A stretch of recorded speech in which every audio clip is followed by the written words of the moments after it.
Sir. Yes, sir. Yes, sir. Yes, sir. Big motherfucking waves in the building, man. Y'all already know what time it is. Hey, it's happening, right?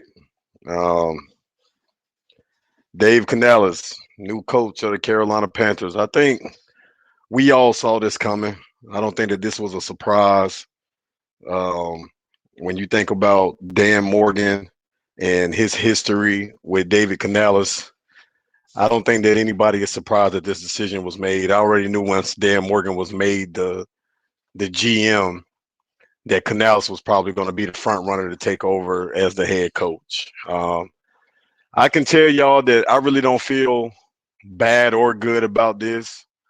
Um, I don't even give a fuck at this point, man. Like literally, it's like this, man. I just want to see winning football here in Carolina. I just want to see winning football. And I don't care who it is that can come in and you know change the culture, develop Bryce Young, make the offense the way that it's supposed to be. These are the things that I wanted to see out of this new head coach, man. It don't really matter to me if it's a big name or no name. I kind of figured that Ben Johnson was going to be a long shot. Obviously, that was the guy that I was really hoping that the Panthers would consider to be the head coach. That was somebody that I was really hoping that they would make the decision on to say, hey, this is our guy. But the way the dominoes were falling with the head coaches, all of the positions were kind of thinning out. Once Harbaugh got the job with the Chargers, I think David Tepper kind of felt panicked a little bit. I won't even say panic, but just kind of, got to the point where he was like, we need to make a decision on this. Obviously, we want to be able to interview Ben Johnson until after the championship games next week, maybe even to the Super Bowl if they beat the 49ers, which I do have Detroit upsetting 49ers in the championship game on Sunday. But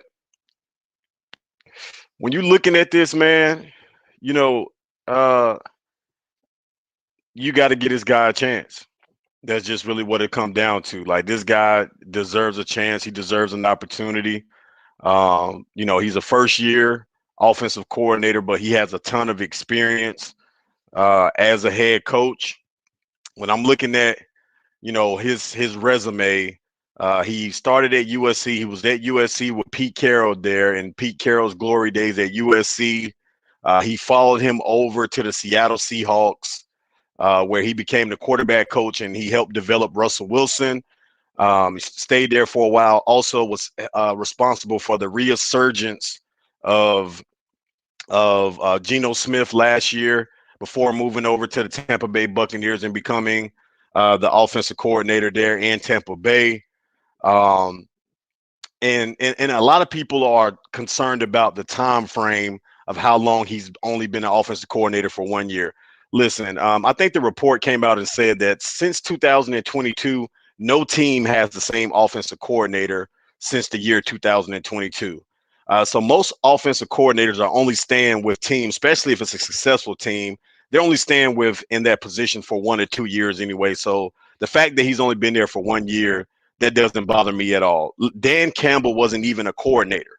He wasn't an offensive or a defensive coordinator, and his team is one game away from playing in the big dance. So that political, shit about him only being there 1 year, I really don't care about that. I think in today's NFL, you can kind of see that, it doesn't really matter how much experience that you have in a particular role. It's really just about can you do the job or not. And this guy deserves a chance, man. He really does deserve a chance. The I want to talk about the positives at this because I'm trying to take a more optimistic approach when it comes to talking about the Carolina Panthers because all I've been talking about is just how much we've been fucking losing, and I'm getting really sick of talking about that shit, man. I'm tired of talking about that. I'm ready to start talking about some fucking winning football here in Carolina. Uh, so this is where I give David Tepper and those guys credit, man, for these choices of GM and head coach. The first thing that he did was, yeah, Mike McDaniel never called plays and became successful with the Dolphins. Exactly. The first thing that he did was Dan Morgan brought somebody that he has history with, which automatically means that they're going to have a good relationship, right? You don't have to worry about the head coach and the GM not being on the same page here. They were together for 8 years in Seattle. They have a ton of experience working with each other together, which is what we need. We need continuity amongst the front office.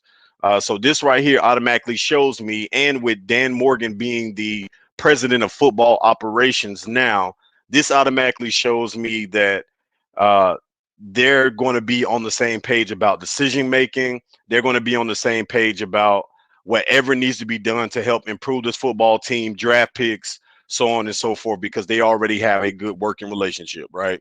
And that's what you want. You want your GM and your head coach to be on the same fucking page. And that's something that we really haven't had in the last 5 years. David Tepper has kind of just put these head coaches with the GM that was already in place. But now it seems like we have a little bit more continuity in the front office with Canales and Dan Morgan. That to me is a big, big step, and the reason why I'm showing optimism about this situation. Um, and on top of that, again, so with Dan Morgan selecting this guy, this is his guy. There's no confusion on, hey, if this is the coach that I wanted to work in. So you built up that foundation already in the front office, which I applaud David Tepper for doing. Unlike the past, he it seems like he's learned that allow your GM to pick the guy that he wants to work with on the day-to-day base. That is going to be big for building this footprint for the Carolina Panthers, and that's exactly where we are. We're at the footprint stage of this rebuild. We're trying to build a foundation. This offseason is about foundation. How do I make this football team better? What are the decisions that we can make right now to make this football team better? And us as a fan base, this is what we have to look at. We have to understand that this thing is going to have to be built brick by brick all over again. No irrational decisions. Yes, we would have loved a big name. We would have loved Ben Johnson, Harbaugh, Belichick, whoever it is that you guys favorite. But at the same time, I'm not mad at the approach the Panthers took. Shout out to Courtesy, because Courtesy makes a good point. Sportsology has us following the 49ers blueprint. I'm not mad at it at all. Exactly. Shout out to Sportsology, man. They brought a former player in as a GM, just like they did in San Francisco with John Lynch, and allowed John Lynch to go and pick his coach. Same thing that Dan Morgan has done. I'm not mad at that. I actually applaud the job that the front office has done with doing that, because I think that that's the recipe for success for the Carolina Panthers, right? And then the biggest thing that you want to talk about here is his relationship with quarterback Bryce Young. Well, this guy has a history. This move to bring David Canales in was a move not for the Carolina Panthers, but for Bryce Young's development. This guy is a quarterback person. He's developed a lot of good quarterbacks, hence what he's done with Baker Mayfield in Tampa Bay, hence with what he's done with Russell Wilson out there in Seattle. He revived Geno Smith's career when we all thought that he was just going to be a career journeyman. He's worked with a lot of guys, and especially his specialty was developing guys to good play out there on the field. So again, yes, I'm going to wait it out. I think that's the approach that we're going to have to take as a Panther fan, as a fan base at this point. We're going to have to wait and see. You know what I'm saying? I'm not mad at the move. It wasn't. I don't hate the move. I don't love the move, but I feel like the move was completely necessary. Like, again, just like with GM with Dan Morgan, I didn't hate it or love it. I felt like these were the moves that probably needed to be made, right? Omar says Canales is a food line brand of Ben Johnson. Yeah, he could be the food line brand of that. But talking to Big Brother Day, man, he made some really good points, and he'll hop up on here, man, once we can. I know we went live a little bit earlier than anticipated, so everybody got to get off work. So y'all be on here with your host from the East Coast. What it is, what it does, what it was, what's good, cuz. Big motherfucking ways, man. And make sure you don't forget the motherfucking when you say my name. When you talking about me, right? Good or bad, if you talking about me, don't forget the motherfucking. But these moves that were made were how you build a foundation. These were foundational decisions, and you have to applaud Sportsology and David Tepper for actually taking the time to build connections. That's what it has to be. That front office has to be a family. They need to be tight. Everybody needs to be aligned. Everybody needs to make sure that they're on the same path of what's going on. Give me 1 second. See who the hell at my door.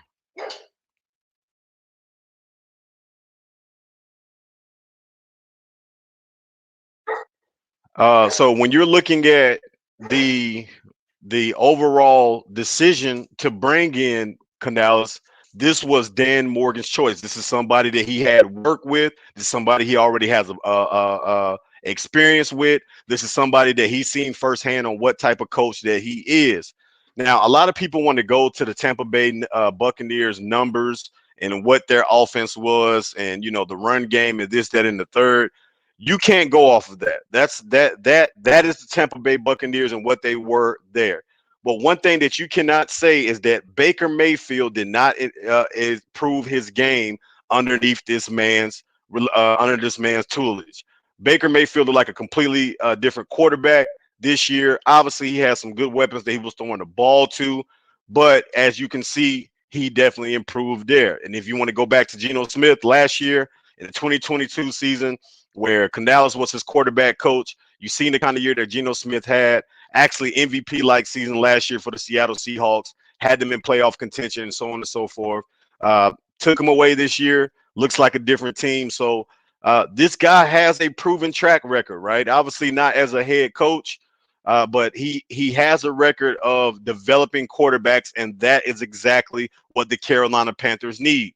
Bryce Young needs somebody that is going to nurture him, help him get better as a player, take his game to the next level, right?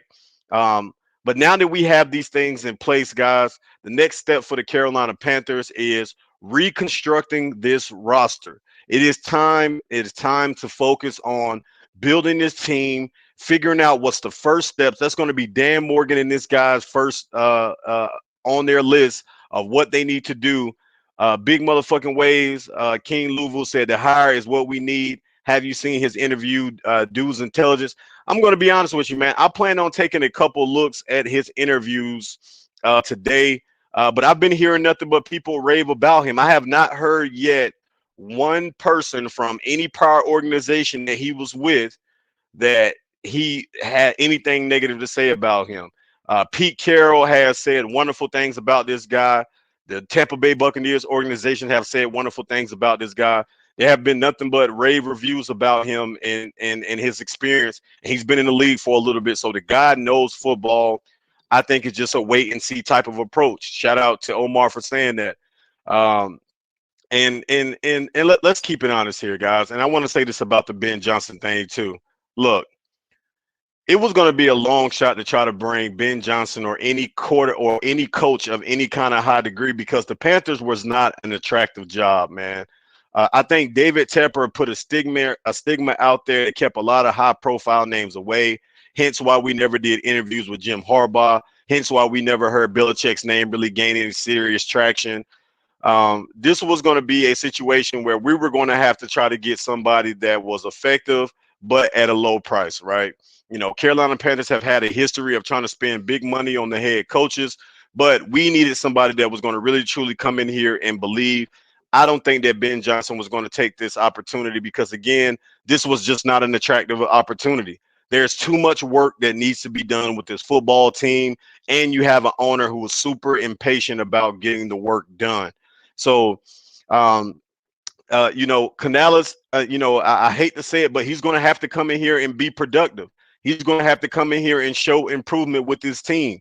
They're going to have to be aggressive in this free agency. I was watching Colin Cohart talk a lot about this, and I'm not really a big fan of Colin, but he was making sense about this today. Like, you have to go and get Bryce Young weapons. Like that should be the first thing that the Carolina Panthers do. You're going to have to go get a free agent or two wide receivers out. Probably going to need to draft somebody, get him some weapons that are able to create separation, that can win one-on-one matchups and provide easy targets for Bryce Young. That's what allowed Baker Mayfield's success there in Tampa Bay. That's what allowed Geno Smith's success out there in Seattle, with DK Metcalf and Tyler Lockett and Noah Fant and all of those guys. Baker Mayfield is going to need a good tight end.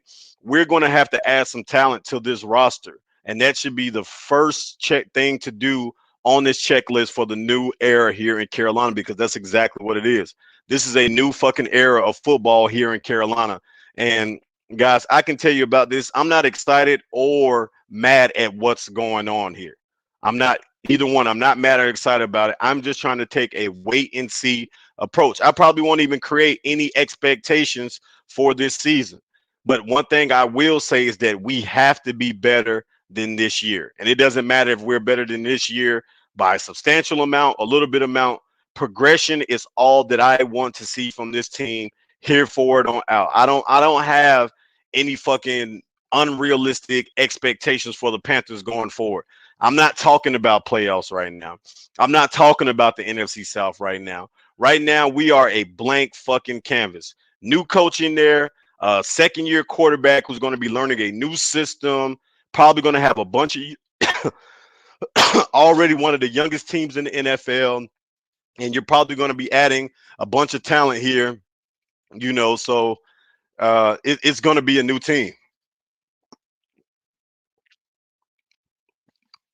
So what I ask Panther Nation is to be very, very reserved about your expectations under this guy's regime going forward. Now, the question is, who is he going to bring in with his staff?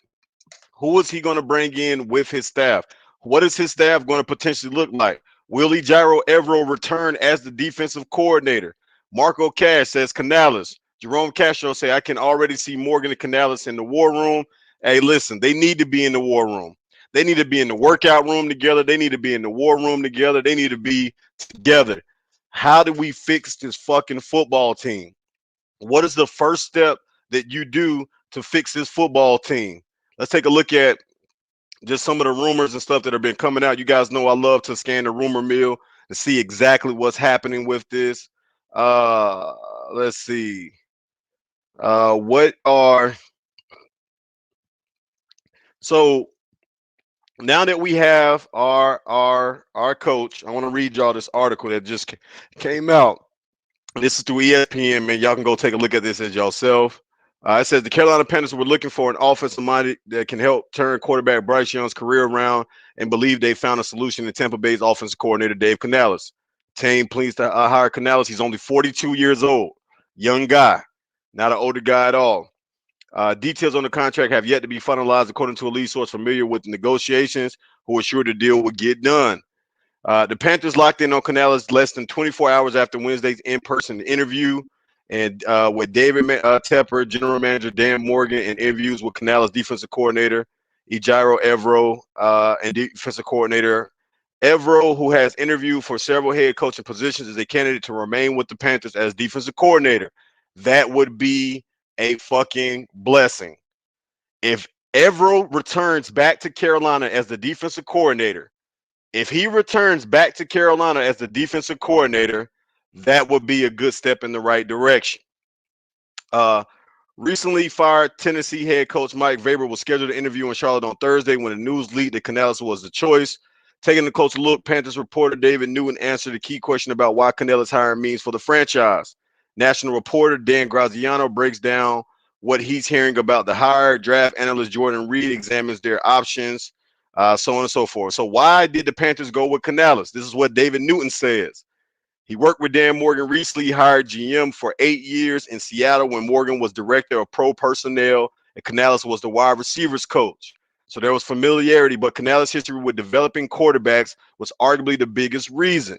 He helped Russell Wilson in 2020, Geno Smith in 2022 to career best seasons in Seattle when he was the pass game coordinator and quarterbacks coach. He helped Baker Mayfield, who failed with the Panthers in 2022, to the best career of his season statistically. Canales, who also will be open to keeping Evero, was a candidate for the job and interview with 2 other teams. Evero unit was a top 5 in total defense last season, and he's under contract. A team source said ideally the plan would be to keep Evero and as much of the defense as possible intact. Canales also likely will be open to keeping special teams coordinator Chris Tabor, who was interim coach after Frank Reich was fired. So again, it looks like Canales is really open to the idea of keeping Ejiro Evero around. I think that's a no-brainer. That's a no-brainer for me. You got to keep him around. King Louisville says, so happy, man, that you're live, Big Waves. Man, you already know that I had to come live and to pop my shit, man. We go talk about it for a little while with y'all. Um, so how does this impact Bryce Young? Just look at what Canales did for Wilson. Article goes on to say Smith and Mayfield each passed for more than 4,000 yards and set career highs. Each had career highs in touchdown passes, 40 for Wilson, 30 for Smith, and 28 for Mayfield. Each had completion percentage of 64.3% or higher. Smith's completion percentage, as Canales as his quarterback coach, was 69%. He's got a knack for scheming an offense that plays to the quarterback's strengths and the strengths of those around him. That's what Young needs coming off a season in which he threw 11 touchdowns and 10 interceptions. Tied for the fewest attempts. That was Young need after completing just only 59.8% of his passes. So what are the biggest roster questions going forward? This shit breaks it down. I think it was for 1 year. I want to say Gyro and Canales have worked together at one time before. I'm not sure if they did or not. First thing, rebuilding an offensive line that allowed Young to be sacked for a team record 62 times has to be at the top of the list. Among the decisions will be whether left tackle Ikam Ekwonu will remain at tackle or move to guard. I think that's a no-brainer. He needs to move to guard. He is not ready to play tackle in the NFL. Locking down outside linebacker Brian Burns to a long-term deal and possibly getting a deal done with defensive tackle Derek Brown. Both are foundations of a solidified defense. But most of the effort will be on offensive side where Canales will need to add number one wide receiver speed and possibly a tight flight tight end to take the pressure off of Young. The Panthers don't have a number one pick, having traded to the Chicago Bears for the top pick in the draft to get Young last year. They have the first pick of the second round and expect to have about $40 million in cap space. Attracting top talent to an organization that had 6 straight losing seasons will be the toughest task. Again, this is not the sexiest place to come to. Not for free agents, not for coaching. So what are we hearing around the league about the hire? So this is what the NFL thinks about it. This is per Dan Graziano. Most people that he talked to about the job for the past couple of months believe Tepper was set on hiring a coach with an offensive background to try to maximize his return on Young. Lions offensive coordinator Ben Johnson obviously was at the top of that target, but there are other teams that have expressed interest in him, and therein lies the issue. People around the league wonder whether Carolina would be able to attract candidates who are in high demand because of concerns about instability and the impatience of Tepper. Remember, Frank Wright was hired as head coach this time last year and was fired him in week 11. But Canales' history with Morgan shows they know how to work together, which is encouraging. I think that there was going to be a skepticism about the hire, no matter who it was, not because of the coach or because of Tepper. A couple of people I spoke to found it interesting that the Panthers would hire a coach based in part on how much he got out of Mayfield in 2023, when the Panthers couldn't get anything out of Mayfield in 2022. So again, this is where we are. This is where we are right now. Not the sexiest pick, not the ideal pick, but it's the pick. And personally, man, I don't even give a fuck. I don't care who the name is. I'm tired of this fucking football team being where it is. I'm tired of it. I'm sick of it. I'm tired of coming on here talking to y'all week in and week out, and we're talking about the same things. This decision has to be the correct decision. These have to be the decisions that we needed to help this football team win. Dan Morgan has to be it. Canales has to be it. Waves, I was told that Canales was next in line for a coach in Tampa.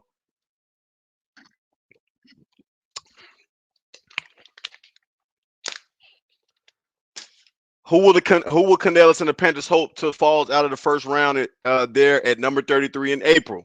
The focus on the Panthers offseason now should be revamping a supporting cast around Young. Adam Thielen was the only consistent pass catcher. He averaged a league low 9.3 yards per catch. They really need to add multiple playmakers this offseason, especially pass catchers who can generate yards after the catch.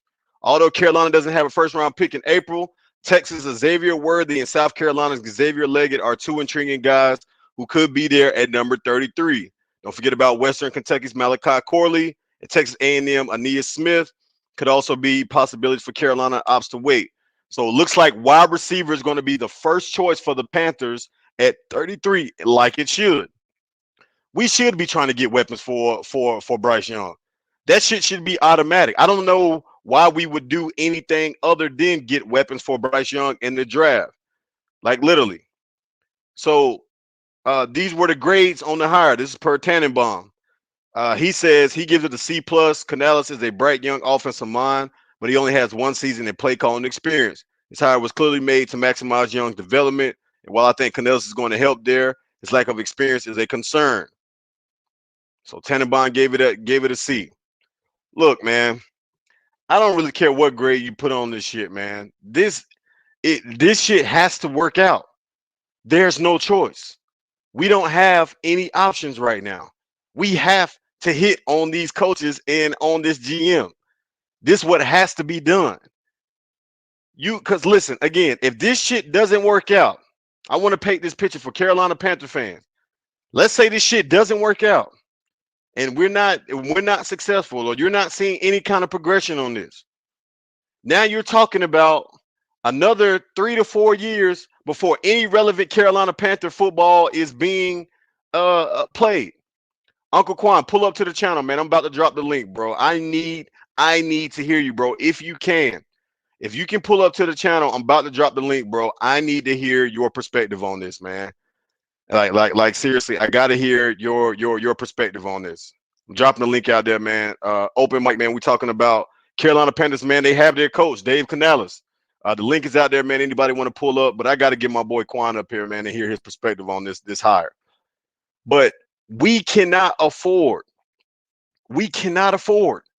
for this not to work out. This has to be it. I'm not overly confident, but I'm also not underimpressed by it.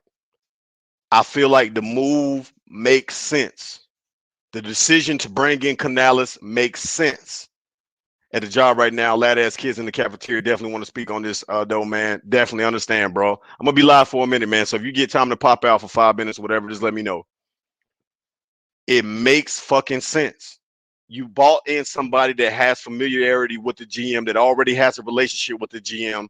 That's what you need. You need that. You need continuity amongst the front office, right?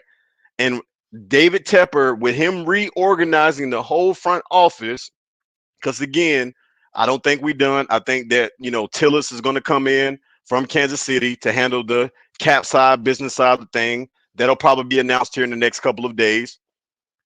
But the reality of this is that this is something that the Carolina Panthers have not done. So from that perspective, it gives me optimism. The fact that Tepper hired a GM first and allowed the GM to choose the guy that he wanted to have, not overstepping boundaries, not overstepping Dan and say, you know what, Dan, I want Ben Johnson no matter what, because Tepper probably could have done that. If he really wanted Ben Johnson, he could have got fucking Ben Johnson. Listen, David Tepper is worth $20 billion. You think Ben Johnson will turn down a deal to be the highest paid coach in the NFL to come to Carolina? He's not turning that down. I think that this was Tepper saying, you know what, Dan, it's all you. Run this team. Pick your guy. Get somebody you're comfortable with.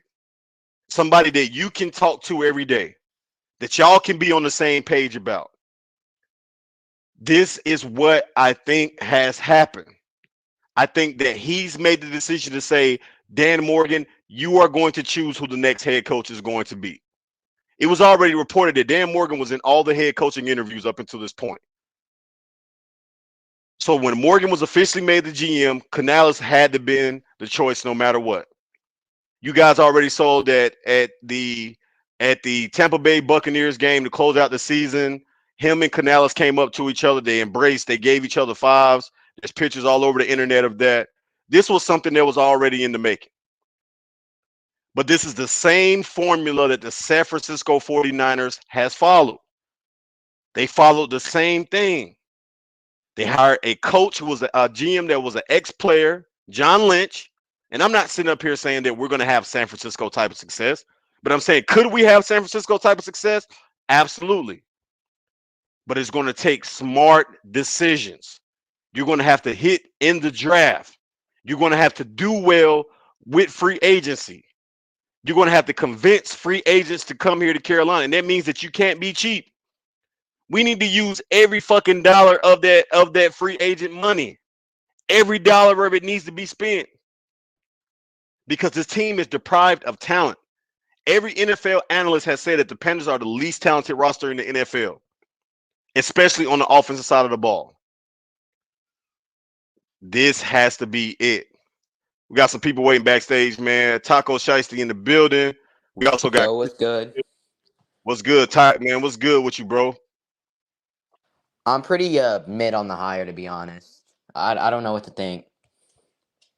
Because on one hand, this dude was able to elevate quarterbacks like Baker Mayfield and Geno Smith. But on like the other hand, Tampa Bay's offense was never really that excellent this season, you know?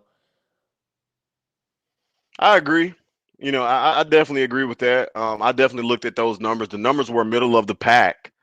But again, I don't think that I don't think that he was bought in based off of what he did on offense for the Tampa Bay Buccaneers.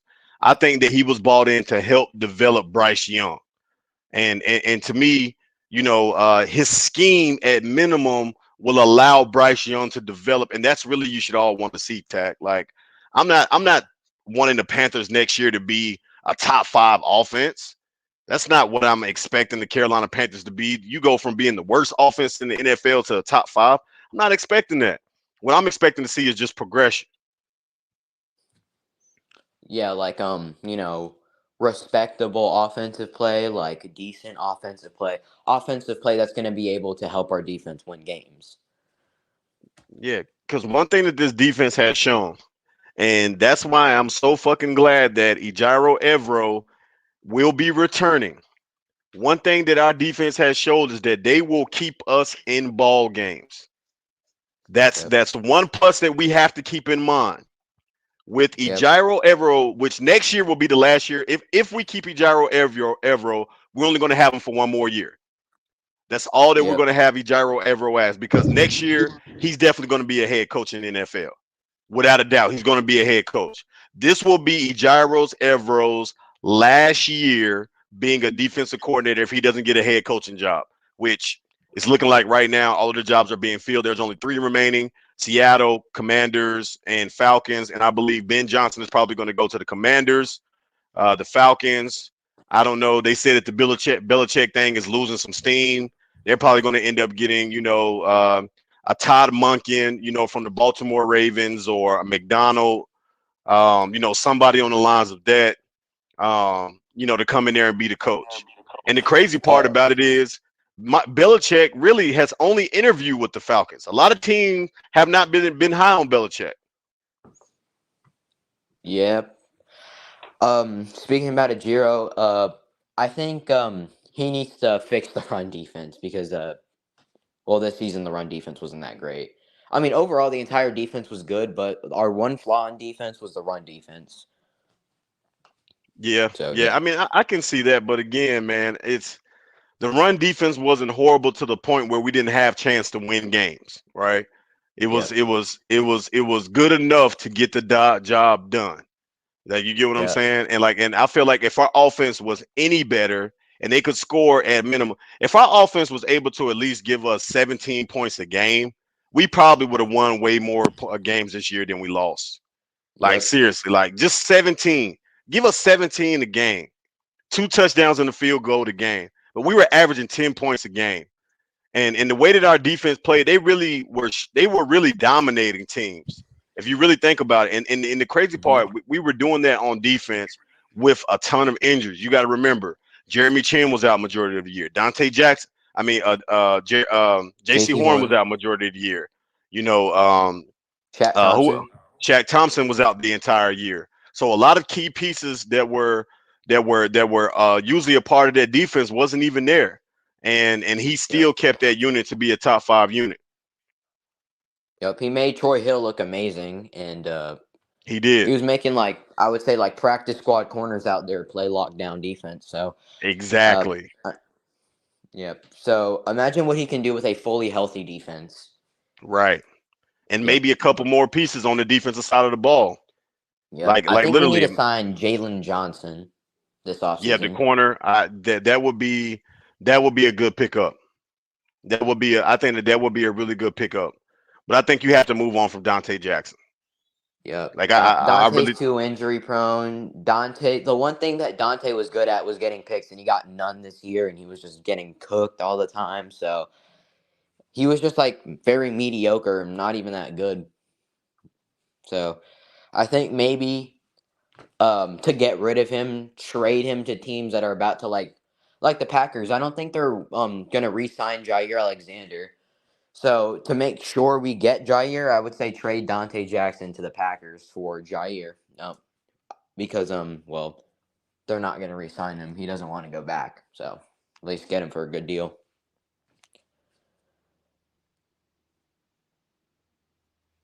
We also got to fix up the offensive line. That is probably our main focus this offseason. Offensive line, wide receivers. I would say yeah. T. Higgins is needed. Um, If you Also, I trade, think, if you, I didn't mean to interrupt you, man, but if you make a trade for Jair Alexander, which they're probably going to want second, third round picks or something like that for him. But if you were able to pull off a trade for him and you're able to resign a T. Higgins, those are two franchise altering moves. mm-hmm, I think that those are two also because you're already making a good defense better. The defense is already good, so to add a player like Jair Alexander to that defense and to sign yeah, a T. Higgins, who's I don't care what nobody say, you can say what you want. T. Higgins is a bona fide number one wide receiver. He's a dog, mm-hmm, right? mm-hmm, I think you sign him and honestly sign another wide receiver, but you got to get a tight end. We need a tight end, and I don't think that who we bought in, Hayden Hurst. I think it's time to move on from him already, man. I don't, yeah, and honestly, his career may be over with that injury. yep. Tommy So Tremble was only serviceable at best, at best. I think with the number 33 pick, we either go O line or tight end, well, I think they're going to go wide receiver there. probably. Yeah, I think that they're going to go wide receiver. I think that honestly, the offensive line, you're going to have to address that in free agency. I think the first move you make there is you got to move Ikam Kwanu to guard. I think that Yep, he has to be moved to the interior, right? You don't yep. get rid of him or It, anything like that, which he has to be moved to the interior. yep. Icky all season he was just getting overpowered and just outran. And when he was faced with Micah Parsons, he just couldn't do a single thing because Micah was just running around him. That's all he had to do, and he was beating Icky on almost every single snap. I When he don't has to think that pay, he could have done. I don't think he did anything against any defensive end this year. yep, He struggled absolutely nothing. mightily. I think he allowed one of the most pressures out of any left tackle in the league, and he allowed 13 sacks around there. Yeah, he's 100% a bust at left tackle. I'm going to go ahead Yep, and say that we missed Icky on Ekwonu. Ikami Kwanu. That was 100% a flop. Uncle Kwame, it's time for a new defensive coordinator now. We don't need a new defensive coordinator. I don't I don't think we need the defense is not the problem and it hasn't been the problem in the last 5 or 6 years. The Carolina Panthers have had top 10 units on defense for about the last 3 to 5 years. Maybe last season it was like middle of the pack, but outside of that, our defense has been the strength of our team. You don't need a new defensive coordinator. Yeah, Icky is 100% bust. Yeah, without a doubt, he's 100% bust. You can't waste any more time trying to keep him. And I hope that Canales sees that. I hope that Dan Morgan sees that. He needs to be moved to guard. He will be a better guard than he would be a tackle. He's not fast enough. He's not athletic enough to play tackle in the NFL. Do you He's think not. Canales will be able to bring in Mike Evans because he comes from the Buccaneers and Mike Evans is probably leaving? He could be able to attract him with Man, look. I think at this point, maybe I don't know if Mike Evans would come and play for a divisional rival. With him spending majority of his career in Tampa Bay. But I mean, anything could happen. I think for the right bag, I mean, he's already won a Super Bowl. Mike Evans is already a first ballot Hall of Famer, first wide receiver to have 10 straight 1,000-yard seasons. Maybe he doesn't have anything else to prove in his career and decide, hey, I do want to come here. And I know Rashard White posted on Instagram today that he was super upset about Canales leaving. Um, so I I don't see it happen, but wilder things have happened in the fucking NFL. I would probably see more of a T Higgins, coming here than I would say Mike Evans, but maybe Canales, does convince him to come here, and maybe that's a good pick, but I could see Tampa Bay re-signing him as well. I think they want him to finish his career there. He's been there a long time, so I don't know about the Mike Evans thing. T. Higgins to me is probably more of a better target for us Yep. He because even he's played at younger. Clemson. Yeah, he's younger too. I think that Bryce needs somebody that he can really grow with. We didn't Yep. get enough pressure on quarterbacks. They picked us apart all year. We did better. Shout out to Stephen Bailey. Previous years with the forefront, Burns excel under the four. Man, but again, Stephen, like even though we didn't get as much pressure on quarterbacks, we still finished as a top 5 unit.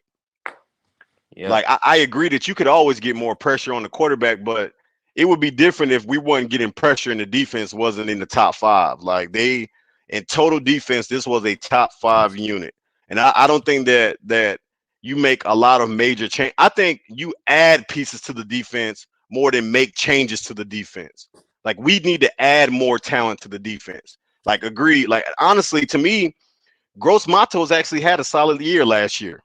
He really had a solid. This was the best I've ever seen Gross Matos look under Ejiro at any point in his career. He made a couple flash plays, So again, I don't know if you make a lot of changes on the defensive side of the ball. I think you franchise tag Brian Burns if you can't get a long term deal done with him. I think you have to move on from Dante Jackson. I think you got to bring in another veteran corner. You got to figure out I think you got to go ahead and get Derek Brown locked up to a long-term deal if possible. And I Uh, also, man, yeah, go ahead, Tack. I also think we gotta cut C.J. Henderson immediately. Oh yeah, he's gone. Yeah, he's out of here. I don't see any future where CJ Henderson is a part of this football team going forward, especially with the way, with those second and third tier guys look under Evero. There's no way that he's going to come back. We got nigga nation in the building. Nigga nation, you have your coach. Natural, intellectual, go-getting achievers is in the building. Again, natural, intellectual, go-getting achievers is in the building. Nigga Nation was good. What's good with it, man? You got your coach, man. How you feel about it? Well, I never thought we'd get him. Wasn't my choice, but it is what it is. It lets me know that Dave Tepper's sitting back and letting Dan Morgan call the shots, and that's what we want, and that's something he's taking a different route in. So I appreciate that. I'm not gonna judge. I'm gonna wait. Let it play out. I mean, if you look at the head coach we got now, he's done good with Geno, reviving his career. He revived Baker. The only thing I have a problem with is that he was just an offensive coordinator for 1 year. So, you know, if that's the case, sign me up. Let me do good and be an offensive coordinator and ball the fuck out and be a head coach the next year. Well, to that point, there's no offensive coordinator on any team that has been with their team for more than 2 years right now. Everybody that's an offensive coordinator right now has been an offensive coordinator probably less than 2 years. And that is true, but at the same time, not every offensive coordinator who becomes a head coach ends up being a head coach for 3 or more years. So, I mean, Well, yeah, that's it's true. That's it's true. a Dan it's Campbell wasn't even a coordinator. yeah, that's true. But he had that motivation. I don't care if it's an offensive or defensive coach. Just get me somebody in who can take over the locker room, and that's Right. where that's where I from my understanding, I heard he's a calm, positive person, and I don't really want calm. I want that old school smash mouth talk shit to you, get your ass in here, and like a Ron Rivera type thing. He got in that ass. Pause. So I don't know how he is when it comes to coaching, but from the looks of it, he's good with quarterbacks. I just hope he can take over the whole locker room, and that's what we want. That's who I want. I want somebody who can come in and take over. Um, so since we got our GM, we got our head coach. More than likely, we still got Evro. More than likely, we still got our same special teams coach. We don't know who's going to be the offensive coordinator. More than likely, he's going to bring some folks from Tampa to Charlotte. And something we have to understand. He had a different roster down there. He had a Mike Evans. He had a decent offensive line. He had a decent running back. So, what can he do to revive this offense? Because our defense is pretty good. I mean, you keep tagging along some folks on the defense, we'll be straight. But I'm curious to see what we're going to do on offense. But overall, man, I'm pretty excited, man. Shit, we just going to have to figure it out. And like I said, man, I think Bryce Young's still going to be him. He's still going to be that man at the end of the day. So, I ain't even worried about him. I'm just, I just don't want him to get shitted on. That's all. Hopefully, third time's the charm. Yeah, it's there's a reason for optimism here. You know what I mean? Like I'm not, like I said, I don't love the move. I don't hate the move, Tack. I feel like it's necessary. You needed to develop your young quarterback, and that's what this guy has a track record of doing. Nobody knows how this is going to turn out, right? Another thing, Go ahead. Dave. So Tepper obviously didn't want to wait, or Dan, because that's what I'm saying. That's why I say Dan is calling the shots, because He is. if not, they would have said, "Nah, fuck that. We're gonna wait until we see what the offensive coordinator is doing with Detroit and what the offensive coordinator is doing in Baltimore." Because that's who I was. Those were my two top picks, if anything. So at the end of the day, and I let it be. Tepper is letting Dan Morgan run the show, and he's sitting back finally. Now, I'm not saying he's sitting all the way back, but this is obviously a Dan Morgan move because he was with him for 8 years in Seattle, and hey, it is what I mean. That's good. They already got a relationship, so that's a good thing right there. And Canales is a part of the Pete Carroll tree. He was with Pete Carroll at USC, followed him over to Seattle. He was there those Super Bowl years. Helped develop, with Russell Wilson, his game over there when Russell Wilson had the best year of his career in 2020. So there's reasons to be optimism about this guy. As far as what kind of coach he's going to be, I don't think we're going to know any of that until, we start getting into, OTAs and all of that stuff and, how he's going to win over the locker room. But listen, Mike McDaniel down there in Miami is probably the goofball of the coach that you can possibly have, and that locker room respects him. He's not in there cussing everybody out. He's actually probably a nerd that's a head coach, right? So to me, I could care less about your fucking personality. I could care less about who you are and what you do or whatever the case may be. The question is, can you coach this team or not? Right? This shit is a tech. I could care. Listen, I don't give a fuck if you brought Donald Trump in there to be the goddamn head coach. If he can win fucking football games, that's all that I care about, right? Who the person is, if he's a boisterous voice, is he Dan Campbell? That shit doesn't matter to me. The question is, can you clean up this mess of the Carolina Panthers? And it's a big fucking mess. It's throw up on type of diarrhea type mess here in Carolina. This is fucking stomach virus bug type mess here in Carolina. It's a lot of shit to fucking clean up here in Carolina, bro. This is not something, and that's why no other coach. The Atlanta Falcons are hiring Raheem Morris as their head coach. Just breaking news. The Atlanta Falcons are hiring Raheem Morris as their head coach. Wow. Where's Raheem Morris? And what was he doing before? He was the defensive coordinator. In the building. Oh, my nigga nation. He was the defensive coordinator for the Rams. Breaking news, the Atlanta Falcons. Listen, this shit is coming out quick. That's how I know that this decision to pick Canales was more about time than it was about getting Ben Johnson. Listen, these jobs started to go fast, and the Panthers have said we can't wait on Ben Johnson because guess what? If they win the NFC Championship and go to the Super Bowl, you're going to have to wait even longer to talk to him. They couldn't wait. They could not wait. So what did Tepper do? Took his hands off of it and let Dan Morgan do what he needed to do. That means So right now, that means Bill Belichick might be, it's just Seattle, right? oh yeah, Bill Belichick is going to sit out. He's not going to. Now Seattle, they're getting Dan Quinn, and Ben Johnson is going to go to the Commanders. If Belichick doesn't go to the Commanders, right? So it's only 2 jobs left now. There's only 2 jobs left. But Raheem Morris, it has been announced, Raheem Morris is the new head coach of the Atlanta Falcons. Wow. Wow, wow, wow. What a hell of a day here in Carolina. And I'm sitting in front of a Falcons fan, man, and he doesn't seem pretty thrilled about the idea. Hold on, he did good. He did good with Miami. He got shitted on. Yeah, Raheem Morris. I like that hire for the Falcons, though. I'm not gonna lie. It wasn't probably who I thought was going to be the head coach there, but I like that because a lot of people have said that Raheem Morris has learned a lot since he has not been a head coach. One thing about him, he's a player's coach. Players gravitate to them, and I'm glad to see a black coach down there in Atlanta, man. I think it's really good for the culture. I can't wait to see how this shit turns out down there. I'm not mad at that hire at all. I'm not mad at it, but my Falcon fan don't seem too ecstatic about it, man. So that is only 2 jobs remain.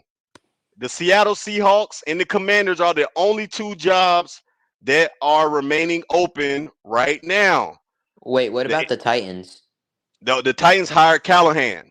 Callahan is their right. head coach. They hired him 2 days ago or a day ago.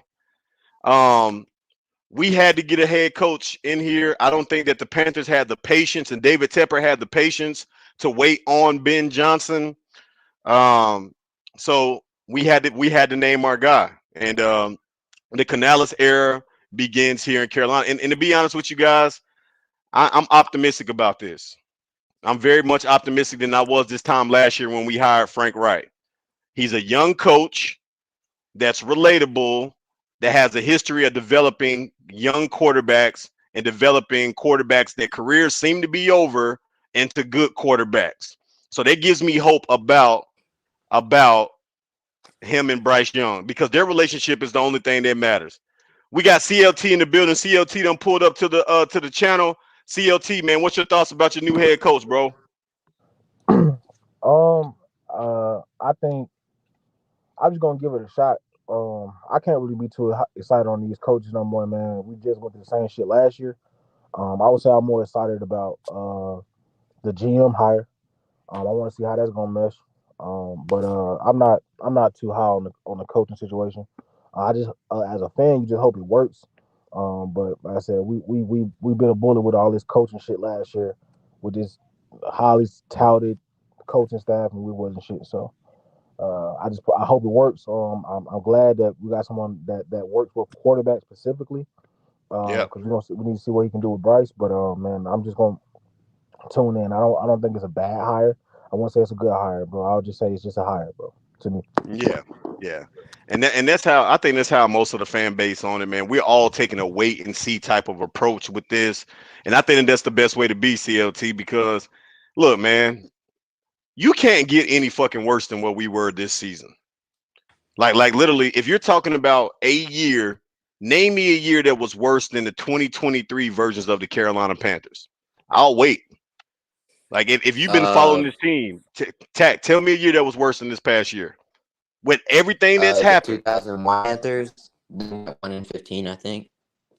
Yeah, they were worse record-wise, but they weren't as worse as this team that we had this year, bro.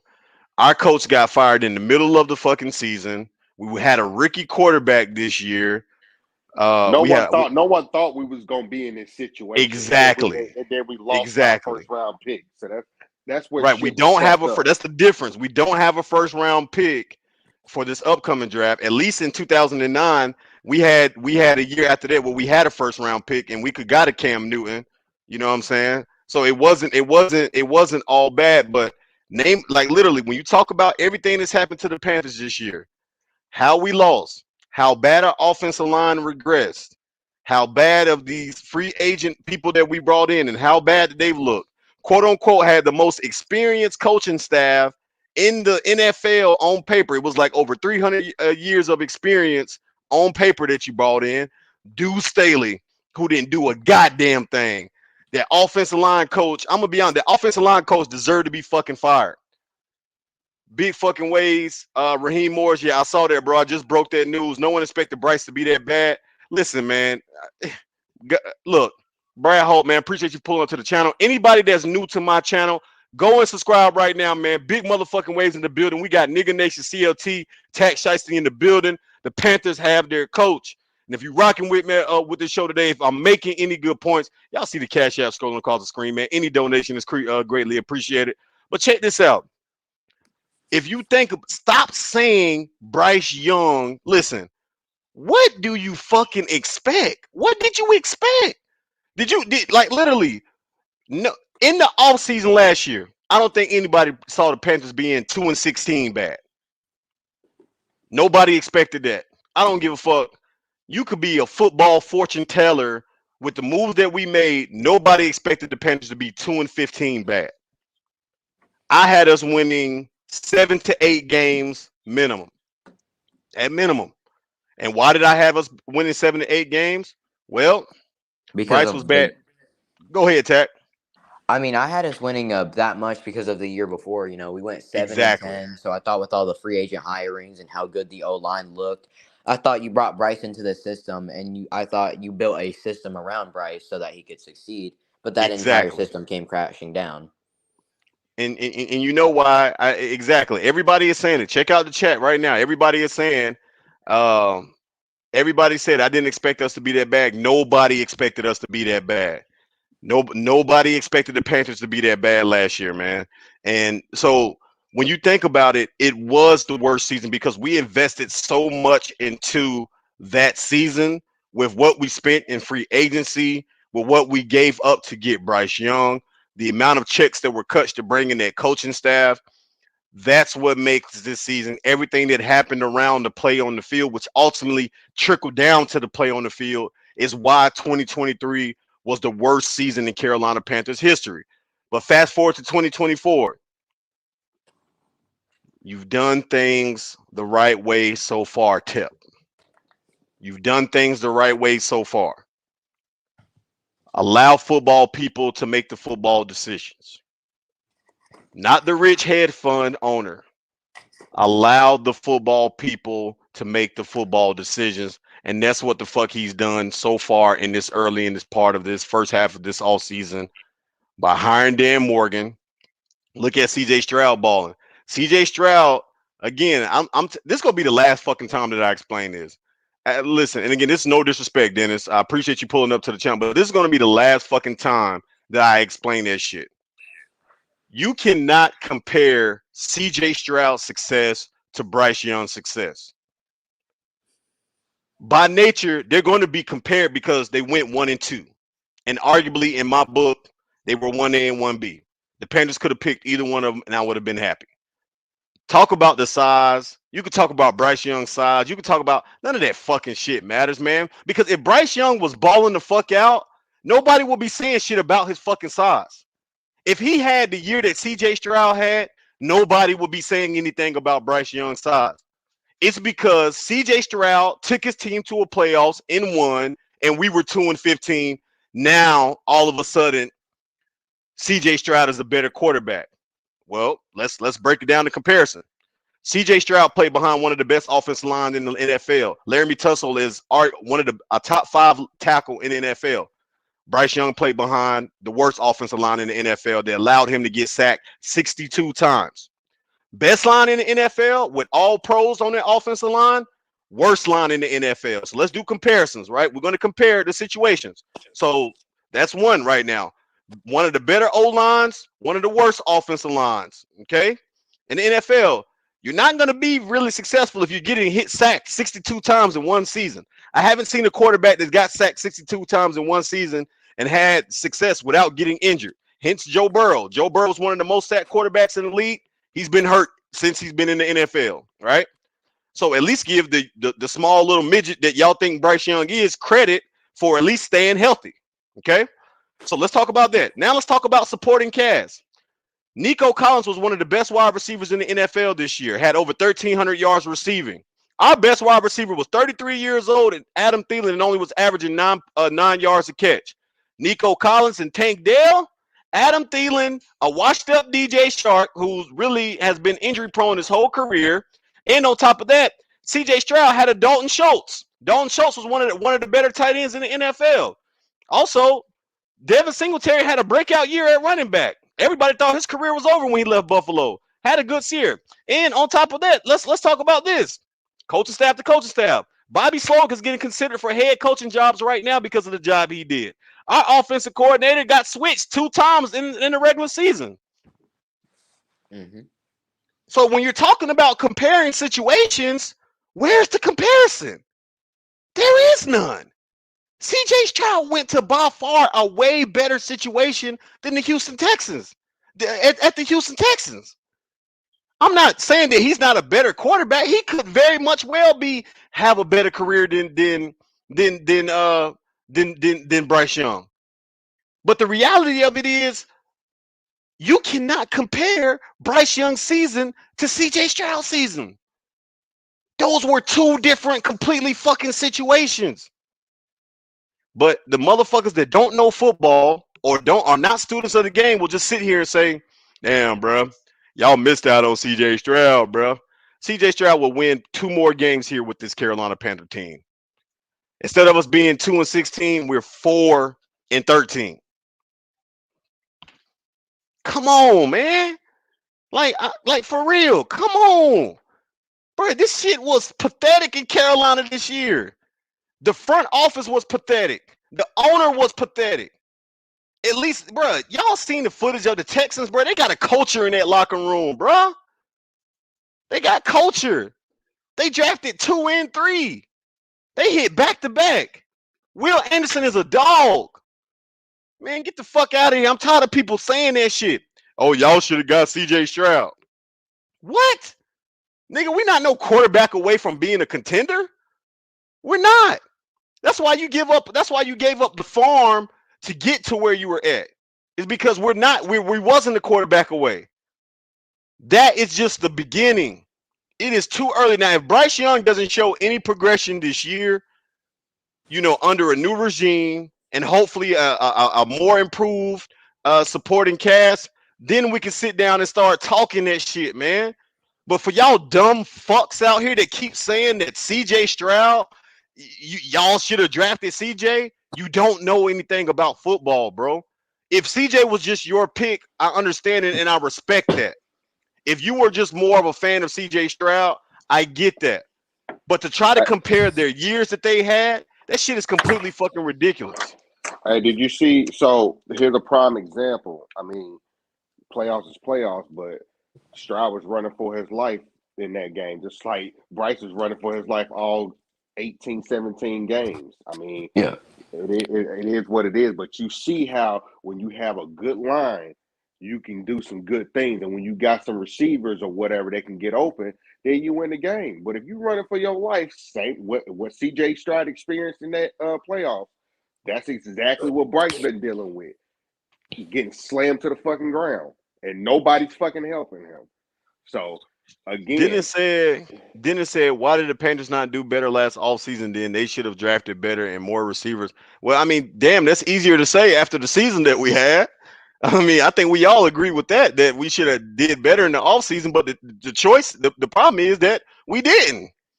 So, again, it showed all year long that formula did not work.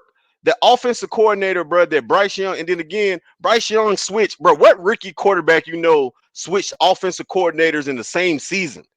Like his rookie year, in the same year, switch offensive coordinators. What up, Wade? Tonio, what's good with it, man? What's good with you? I think this was a great hire, man. It's yet to be seen, man, but I'm feeling okay about it. I'm not here, but I'm also not down here either, man. I'm right in the middle with this. I'm just taking a wait and see approach, but again, you cannot compare CJ to Bryce Young because Bryce Young went to arguably one of the worst situations you can go to for a rookie quarterback, and C.J. Stroud went to one of the better situations you could go to. So why you think the Panthers drafting second round? We're drafting second round because we gave up a lot of picks to get Bryce Young. Now, will that decision ultimately pay off? We gotta wait and see. This is the season to see if Bryce Young make progression. Does he? If he makes progression this year and show you that he's improving under Canales, if he shows progression, we made the right decision. If he continues to look like he looked and the line is protecting him a little bit better and the wide receivers, he has weapons that's getting open and he just not finding them, then it can't happen. So again, guys, man, y'all, I don't want to see that or hear about that CJ Stroud shit. Steve Wilkes had culture, but he had no idea how to run a competent passing offense. That boring ass run every play bullshit would have won us enough games to keep us out of the draft and got to the top 3. Yeah, I agree with that, man. And again, I wasn't one of those people, man. If you've been following me, I wasn't one of those people that were just like, we should have just hired Steve Wilkes. Like to me, he won 2 more games than Matt Rule did 2 years that he was there. Like, you couldn't have told me with that year that when Matt Rule got fired after like week 5 or week 6, that we wouldn't have finished with the same record that he did. We just happened to be in playoff contention because the NFC South was that bad. Like, literally. And this year it really wasn't even any better. But the one team that was better was the one team that our new head coach was with, the Tampa Bay Buccaneers. So I don't think Steve Wilkes would have, like everybody keeps saying, like, I think Steve Wilkes was for the people. He was a people's guy. I get that. He was a locker room guy. He was from Charlotte. It made all of the sense in the world. You know, he was a black head coach. I get all of that shit, man. But for whatever reason, he's not getting too many. I don't even think he got any interviews like that to even become a head coach in this coaching cycle. And he arguably had San Francisco was one of the best defenses in the NFL this year. So it's something, man, that's keeping him out of goddamn, y'all thought y'all was just a QB away coming off that 89 season. That's why y'all made the move for number 1 and y'all missed. Just accept it. Never will accept that. Can't accept it because it doesn't make sense. The shit don't line up for that to be true. See, that the problem was the organization thought that we were a quarterback away. That's what the organization thought. We were not a quarterback away. Nowhere near a fucking quarterback away. Like that I was saying that last offseason. Even if you traded up, that's why I was so mad that the Panthers missed on so many fucking picks. The problem was that the draft last year, we didn't do good in the draft last year. Outside of grabbing Bryce Young, everybody else, all the rest of the picks are still yet to be seen. Maybe Mingo takes a step this upcoming year. Canales was also a wide receiving coach. So maybe he helps get Mingo to the next level. But the problem is you missed out on Terrace Marshall Jr. You missed on that pick. You missed on the Kwanu pick. You know what I'm saying? J.C. Horn is 1 season away. J.C. Horn is 1 injury fucking away from missing out on that pick. This season is the last fucking season I'm giving that motherfucker. I'm not giving him another fucking chance after this year. Not giving him a chance. If he cannot give me a full fucking season this season, we missed on J.C. Horn. I don't give a damn. 2024 is the last year that motherfucker has. He better be goddamn in the off season going to goddamn Guatemala and drinking goddamn the fountain of youth water. I don't give a fuck what he got to do. But if that motherfucker can't give me more than 13 games this season, his ass got to go, man. He got to fucking go. He's a great player when he's on the field. I think we all know that. We all know that he's a great player when he plays. Hence, when he came back this year and the job that he's done. But the reality of it is that motherfucker has missed more time than he's played. And I don't give a damn 8 pick or whatever. I don't care how good you are. You're only as good as your fucking availability, nigga nation. Yeah, I mean, I get what you're saying about Horn, but, you know, we said that about Christian McCaffrey. And we wanted to trade him so damn bad that we traded him, and look at him. He's fucking balling since he left. So I get that that Horn is injury prone. But bro, we don't have that many superstars on this team as it is, and it's already hard to hit on picks. So I understand you saying get rid of him after this year if he gives you a full 18. More than likely, Horn is not going to give you a full 18. He'll probably give you maybe Give me 15, 13. 16. Oh, he 13 at least. But that's what he played this year. Just about he played He almost ain't played no 13. 13 games this year. He He played played like almost. 6. He played No, like he played 6 more. games. He played more than 6. He played No, he more didn't. than He 6. played week 1 and then came back like week 11. 11. He came back Played like week week 11 or 12. 12. Then played week 13. Then didn't play against the Packers. Oh no, he did play against the Packers and then didn't play against the Jags and played in the last game. So that's about like, I'd say that's like about 5. Yeah, he only played this year he only played about 5 or 6 games max, man. That's not enough for a guy that you drafted number 8 overall. Like that's not enough, man. Chance sent you one for Vietnam. We were never a QB away. Hey, Vietnam, you 100% right, man. And that was the thinking of that past regime. That front office of Scott Fitterer and Suleiman and all of those guys that was in there that are now gone, that was their thinking this whole time, is that we were a quarterback away. We were not a quarterback away, never been a quarterback away. And that was the problem. See, if you really think back, and I want to take it back here to show you why Canales is our coach today. If you go back to that Matt Rule's first year, when he came in, right? And he went all defense in the draft. He went all defense in the draft. All defense. Y'all remember that draft where Matt Rule went all defense in that draft. Yep, he From got that Derek draft, Brown. huh? He got Derek Brown in that draft. I think Derek Brown, did Derek Brown come the year before that? He Or did came he go? Was that 2020. 2020? Okay, yeah. Was that Matt Rule's first year? Yeah, I think it was. No. Matt Rule's first year was 2019, I think. I think it was 2020 because that's when we got Teddy Bridgewater. Yeah, okay, yeah, gotcha. So that year, we went all defense from that draft. How many impact players do we have from that draft that we spent all of that capital on defense that year? 1. One impact player from that entire fucking draft. One impact player. Maybe Chin, but I don't know. He's not going to be around. Now, in that draft, did we not need a quarterback that year?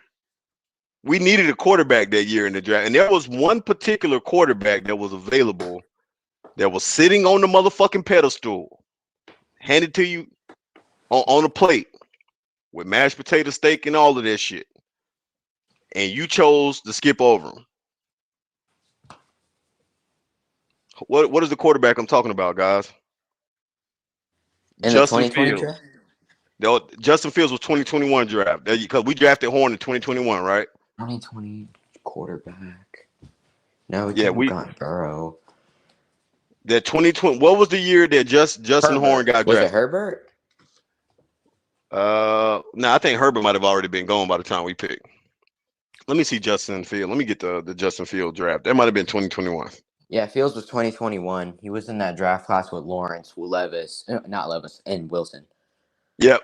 So 2021 draft. The year you took JC. That's the year we took JC Horn. That year, you had an opportunity to take Justin Fields in that draft. We skipped over it and we drafted a corner. Corner wasn't even necessarily a priority at the time. We could have got a corner. Yeah, it would have been great, but yeah, you took a motherfucker. I'm gonna jump on in about less than 10 minutes. All right, Quan, appreciate you, bro. I can't wait for you to get on, man. We're gonna run this shit up. I'm gonna be live for a minute. You took us cornerback instead of solidifying the quarterback position then. Justin Fields was right there on the board, and you did not take Justin Fields as a quarterback. And you know what we could have done? We had Stephon Gilmore with us in that year, and we chose Dante Jackson over him. Tack. talk your shit, Tack. That is 100% true. So I'm just going to tell you because I love going down the list of fucking mistakes to show you how we got here. I love this, man. Let me see what's going on back here in the private chat right quick, man. Everything went mute for me. I'm leaving and coming back. All right, CLT, pop back on, bro. All right, so I love talking about the list of how we got here. And I love starting at the Matt Rule shit. I could go back further than that, but why, right? Mm-hmm. So in that 2021 draft, you missed on taking J.C. Horn in that draft. From the other, name me the rest of the picks we took that year and what the fuck have they done in Carolina? Our other picks from 2021. Outside of J.C. Terrace Horn. Marshall, that dude A didn't bust. end up being anything.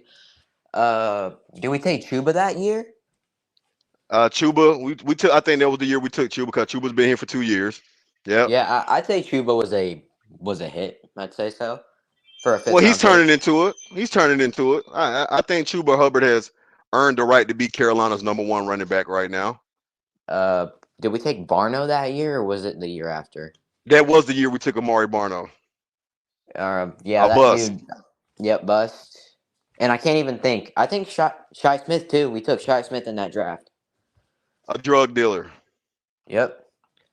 So And also got arrested a few times. exactly. We can't. I mean, if you're thinking about it, okay. So let's fast forward to the 2022 draft. We take Ikami Kwanu with our first pick. Then Matt Corral. Then Matt traded up. Not only, and I'm just talking about the draft.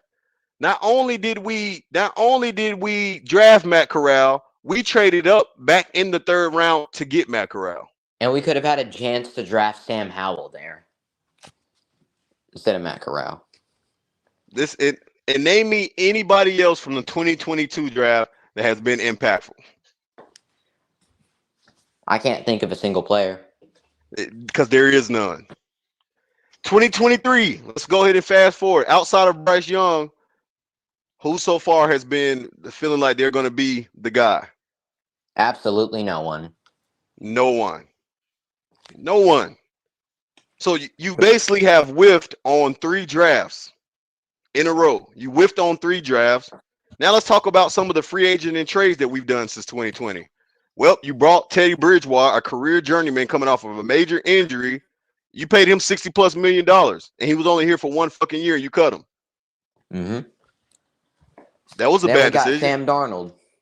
Right, and so how do you resolve that situation? You trade got Baker 2nd and Mayfield. 3rd round picks for Sam Darnold, a quarterback that haven't proven anything. And then after realizing he wasn't that good, what did we do next season? Well, we traded for another quarterback, Baker Mayfield. But who did you have a chance to get in that free agency that's playing in the fucking AFC Championship this week? Lamar Jackson. Yep, Lamar Jackson. Exactly. I wanted him from the You had day a he was fucking on the chance to market. get Lamar Jackson before you signed Baker fucking Mayfield. You had a chance. And the whole fucking world is eating, not taking a chance on Lamar. The whole fucking world is eating that shit. Do you know how many teams needed a quarterback that year and decided that we were going to trust somebody in the draft, and and he turned out to be the fucking MVP that year? A lot of teams. Guys, the Carolina Panthers have fucked up so much. They have fucked up so much. They have missed so many times. That it's irreversible. It's some, and don't let me forget, the Los Angeles Rams offered 2 first-round picks for Brian Burns, and you didn't pull the trigger. Even if you would have did all of that, you could have rectified this situation by accepting those 2 first-round picks for Brian Burns. Now you would potentially have a first-round pick this year and probably 2 first-round picks in 2025. Yep. but you didn't do it. You said that Brian Burns, he's our future. And what does he give you the next season? 8 9 sacks. fucking sacks. 8 or 9 sacks. That's what he thanks you for. Giving him 8 or 9 sacks in 1 year. Mm-hmm. It's fucking ridiculous. This shit back here, all of this shit has been a joke. This football team has been a joke, man. We have no choice, Tack, that Dan Morgan and Canales, they better get it fucking right, man. They better get it fucking right. And if we don't get it right, well, we won't be seeing the playoffs for like 10 years. Guys, if we don't get this shit right this time, okay, so what is it? 2024 right now. Let's keep it. Let's be honest. They'll probably be here for 2 years minimum, right? So now you're sitting at 2026. 2026, guys. My fucking daughter will graduate. Man, that shit is man. Look, 2026. You're sitting here and you're looking for another coach and another GM. That shit is so fucking crazy to me. You're sitting here looking for another GM. If this shit doesn't work in 2 years, now you're looking for another GM and another head coach. By that time, David Tepper should just sell the team. Take the team out of Charlotte. Sell the fucking team. Like if this shit, if Canales and Dan Morgan, if this regime in this era is not, if this shit doesn't work, David Tepper needs to sell the team. He needs to sell it. Well, the empty stadium seats are going to force him to. Right. Like he needs to sell it because I don't know what to say. Man, we got the legend, the myth himself. Hello. Y'all make sure to go follow this guy on his channel over there at Uncle Quan. Quan, what is your thoughts, man, about the Panthers hire for one GM and head coach? Well, I appreciate that, Wade, man. I'm just a regular dude, just a fan, just like you, man. I appreciate that. But I mean, my thoughts on the hire. Well, let's start with the GM first, man. Honestly, it was questionable to me. I mean, I like Dan Morgan as a player, but as far as a GM, I thought this move was a sneaky move by Tepper to just kind of keep his yes man somewhat in the building. I mean, obviously, he was a part of the staff that got all this draft capital, traded away, all these bad deals that we got out of free agency. He was a part of that shit. He was literally Scott Fitterer's right-hand man. So it really surprised me that we kept him in the building instead of just starting from scratch and just cleaning house and building something new. But I'm not going to judge too quickly because I don't know what he can do as a GM in that seat. So we're going to see what he'll be like. But I don't know, man. I don't know, man. I feel like we could have went a different route with the GM, but it is what it is. I mean, I'm not going to question the Carolina Panthers no more, man. We do a lot of questionable bullshit throughout the years. So what's the point of even questioning what they're going to do, man? I spectate and I sit back and watch. Shit, man, going to the head coach, I'm not going to hold you, man. It's a couple of mixed feelings. There was a point in time where I was like, okay, this is not bad. And there's a point in time where I'm like, okay, well, did we rush this shit or is this really the best hire that we could have got? I don't know. But hell, let's start with the positives, man. One thing I do like about him, what I'm saying? We talk about as Panthers fans, we need coaches that know how to adjust. And over the years, we've been seeing these coaches stay stagnant throughout the whole entire game. It just seems like they don't have a ball plan throughout the game. So I don't know. There's one thing that he basically prides himself on. He like to play based on his opponent. He don't come in there with like a direct, all right, we're gonna run the ball this amount of times like Matt Rule or somebody would tell the media. But he'll come in there and be like, all right, we're gonna see what the defense give us and we're gonna adjust based off of that. So that's one thing I do like about Canales. However, if you look at the production from his offense this past season, it's been pretty mid. I mean, Middle of the pack. Yeah, they were 23 in offense yards. I mean, they were like 32nd. That's bottom tier of the league in rush yards and rush per attempts, rush per game. I mean, yeah, Baker Mayfield is top 10 as far as pass yards, but if you look at the net passing yards, they were 17th in the league as far as net passing. So I don't know. Yeah. Their offense was pretty mid, so I don't know exactly what he could bring to our team. But another thing I'll say, man, he's young, so maybe he could be, what I'm saying, kind of figuring it out as he, elevate with his position. So we'll see, man. But I'm just sitting back and watch. I'm done trying to sit here and figure out if this is good or bad for the Panthers, because last time I did that, I got the shit wrong, man. And we ended up being the worst team in the fucking league. So we just gonna see, man. We gonna see. Yeah, Quan, man. I think you make a lot of good points, bro. I'm mixed. I keep going back and forth, man. Yeah, yeah. This shit is like, man, when man, when you break up with a chick, man, you just don't know how to fucking feel sometimes, man. Especially if she broke your Oh goddamn God. heart, boy. Like this how Yeah, this shit feel. I really don't know, man. But what I'm hoping, man, is that we're following the blueprint, man, that the San Francisco 49ers follow. You know what I'm saying? I'm hoping that this is a blueprint, man, that's going to allow us some type of success. And like again, man, I'm not expecting. See, my fear is this is what my fear is, Quan, about this whole thing. My fear is that David Tepper and the fan base are going to be looking for instant gratification, right? oh Like yeah. You that's already know that. You yeah, already know. like that's my fear of it, and I feel like we have to stop that. Like that has to be stopped, man, because what it's going to do is going to keep uh is going to keep putting us Walking in in the the same cycle, man. cycle over and over. You get what I'm saying? It's like washing the same shirt 90 times in a row. Like it's not going to get any cleaner. You're going to realize that you need a new fucking shirt. Like you get what I'm saying? Like it's Facts. and that's my fear of what I think might happen, man. I think that they're going to, if next year all I want to see is progress in 2024.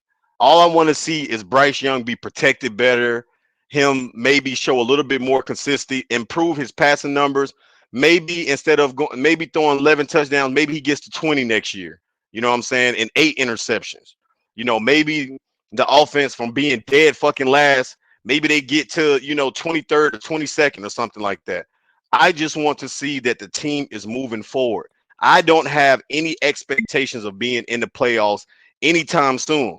This team is nowhere near being a football contender by any stretch of the imagination. As good as our defense is, top 5 unit, right?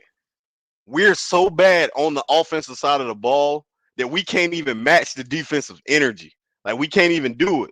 So I'm not expecting, man, to see that, and I hope that Tepper really has the patience, man, and understand that, like, man, maybe next year, instead of going 2-15, maybe you go 5-12. You know what I'm saying? Like, maybe it's a 5-13 year. Maybe next year is a 6-12 year. But it's progression. It's moving forward. You can't just sit up here and think that you're going to be able to take a team that's reached the lowest of the lows and then think in one offseason they're going to get to the highest of the high. You got to build this thing brick by brick, man. And that's my concern about Canales and Dan Morgan in this thing. Like we have to allow him to put his hands on the organization. We're going to have to allow him to bring in whatever vision that he has for this football team, and you're not going to be able to do that all in one offseason. So Panther Nation, my advice to everybody is, and I think I'm sick of this team more than anybody. We're all tired of talking about the Panthers losing. We are literally the modern day Cleveland Browns and Detroit Lions of the 2000s, right? Like we're that now. Like we're literally, shout out to Tack, man, for his picture, because I fuck with that picture that you got, man, where everybody got on the paper bags. That's the Yep. reality in Carolina now. I've been seeing on TikTok, man. I don't know if y'all seen it, man, but it showed the Panther Stadium and how it looked in 2015. When 2015 it and how it looked this season. Guys, it's night and day, right? Like it's bad in Carolina. Like literally. Like we don't have anything here in Charlotte, and that's where I'm based in. We don't have anything here in Charlotte to be happy about. The Hornets are no good. The Panthers are no good. The soccer team is no good. The college football teams, you know, in the Carolinas. They're, mid at best. Like, there's nothing that we have here. The Panthers is really our only hope. The Tar Heels, they're not college basketball. If you watch college basketball, they're not even the team that they once were. Duke is not even the team that it once was. Whatever you like, it's bad for Carolina sports right now. The Panthers have to be the team because I don't think the Hornets are going to win a championship in my lifetime. And the way the Panthers are going, I don't think that's going to happen either. It's not, Quan. Like it's literally. I just want to see progress, because if we're seeing progress, that means that we're moving in the right direction. That's just all that I'm saying. Guys, it's going to be a painful couple of years. But if it takes a painful 2 to 3 years for us to really see the fruits of our labor, and I always paint the picture, look at the Lions. The Lions are a prime example of what you can be with patience and making smart moves, drafting well, getting good free agents, having great coaches. They are the ideal of what you can be. Dan Campbell took that team that wasn't relevant at all. All that team was a team that played on Thanksgiving Day. He took that team to being one game out of the Super Bowl in a matter of 4 years. And 4 years, that is progression. And that's the kind of progression. And it took time. You saw that the Lions were getting better and better every year. They went from being, okay, they're trash, bought in Jared Goff. Okay, now with some potential there. I see a little bit of potential. They drafted well. They got an Aiden Hutchinson. They developed Amon-Ra St. Brown. They hit really good in this year's draft with Sam Laporta and Brian Branch. Guys, their young talent are going to be good for a long time. Jahmyr Gibbs, that is a team that was built from the draft. And that's what their scouting department and the job that they've done with bringing in those talents. It's not like they're playing right now. The Detroit Lions offense is not playing with veteran players at key position. These are all young talent that they developed. Outside of Montgomery, who they just brought in this past year, they've developed their talent. Reynolds at wide receiver. You know what I'm saying? What's my other boy? The wide receiver from Alabama they got. I can't always forget his name. Oh, Jameson Williams. Yeah, Jameson Williams, and how he coming up, man. And he's a speedster. Like, that is a product of good drafting and having a good front office. And Jared Goff having a play caller like Ben Johnson, an offense that fits your scheme, an offense that can keep defenses off edge, that plays to your strengths. The Lions in 4 years under Dan Campbell went from being the laughing stock of the NFL to being one game away from the Super Bowl. And I honestly think they're going to beat San Francisco on Sunday because they're playing with a different type of motivation. On paper, San Francisco should smash them on paper. They're at home. They got more talent, but the Detroit Lions are playing with a different type of motivation. That's all I'm saying. Go ahead, Quan. Thanks, man. Hey, I'm just like you, Waves, man. It sounds like we both, we both been brought up in the city of Charlotte, man. And honestly, hell, this whole time, man, we ain't really been familiarized with the culture of winning. We have a couple here and there, but I mean, it's consistently, we don't know what that's like, man. It's frustrating, man, because hell, even my girl, she moved down to Charlotte, about 4 years ago now, about 2020, something like that. Yeah. And I'm a Panthers fan. She's like, why are you a Panthers fan? Like, y'all always lose. I'm like, look, man, it wasn't always like this, you know what I mean? But no, it's been more like this than not, though. I can tell you that. Facts. But I mean, the point is, man, you made a good point bringing up Detroit. That's really the blueprint that we're gonna have to follow moving forward, man. And that's the thing. We have an owner that is not known for his patience. You know what I mean? Like we literally seen coaches come and go every year. We done seen Frank Reich come and go. We done seen the Joe Brady's come and go. We done seen North Turner get fired. Like we've seen coaches just come and go. And the same thing with quarterbacks. Teddy Bridgewater got 1 year, he was out of here. You know what I'm saying? Baker Mayfield, 1 year, he out of here. So if we don't see immediate success, we know our owner is gonna say fuck it and we're gonna get him up out of here. But that's the thing, that's a recipe for disaster. That's exactly why we're here. That's exactly why we're looking for a new head coach. Well, we got the head coach, but the fact that we was even in that position is because we keep going through the same cycle. We trying to look for immediate success and put band-aids on situations instead of developing and really building a team from inside out with the GM, with the staff. I mean, all that. So I don't know, man. It's just when is it going to change? Are we going to give Canales a real shot? Obviously, like you said, don't expect us to come out swinging. You know what I'm saying? And be great in year one with Canales. That would be lovely, but that's not really realistic, man. You got to give him time to grow. But like you said, I would love to see some type of improvement.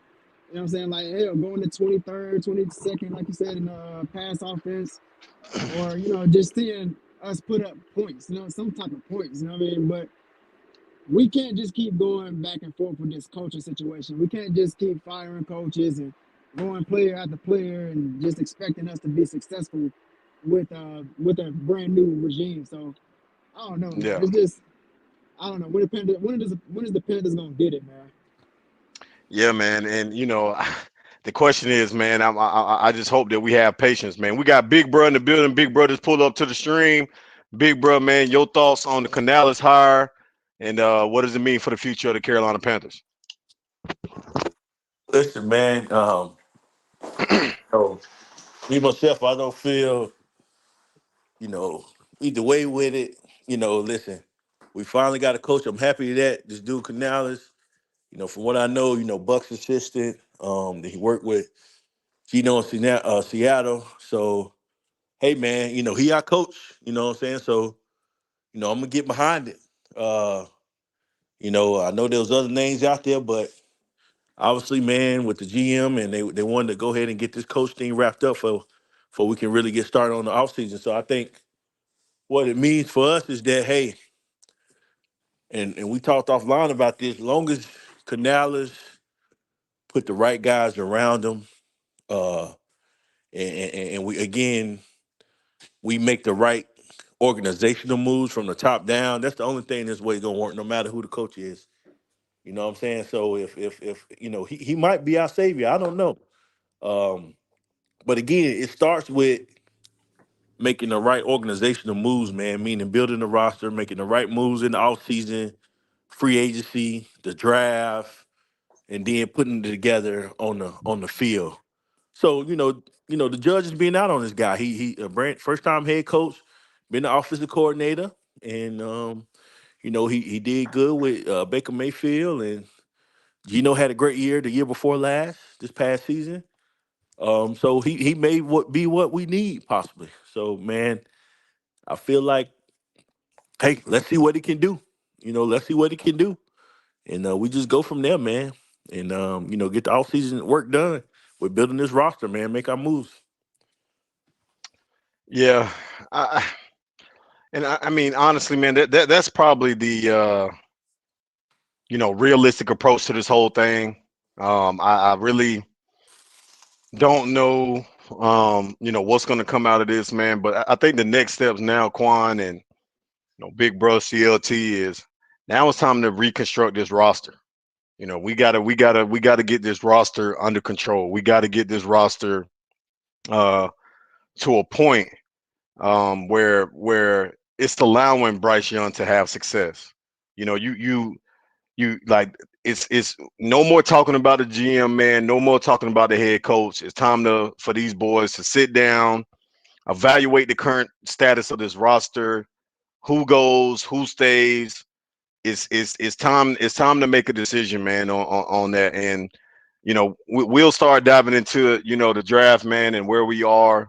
But to me, all of the attention in this offseason needs to be on the offensive side of the ball, right? Like, to me, you gotta invest into this offense, man.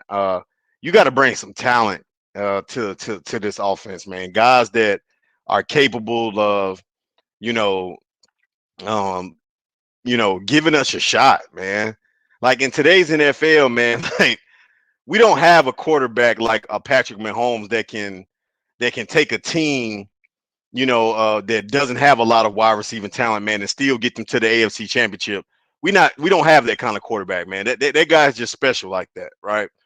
We're a team that we're going to need some names here in Carolina, man, to really help us get over the hump, man. You're going to have to lock them into long-term deals.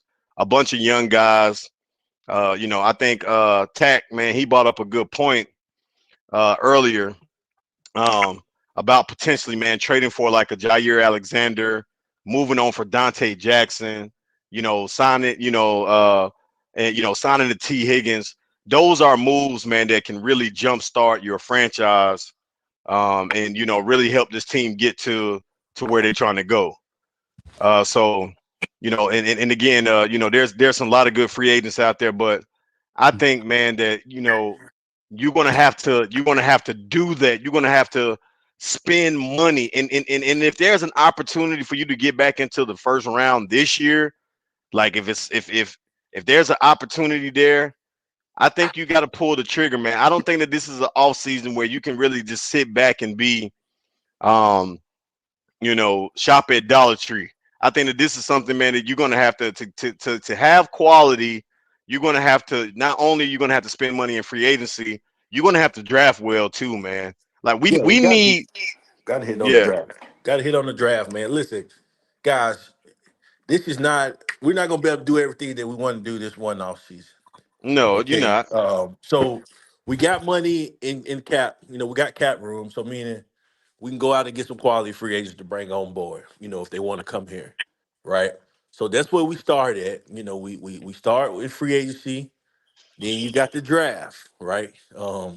If we don't get back in the first round, hey, our scouting department, go get out of here.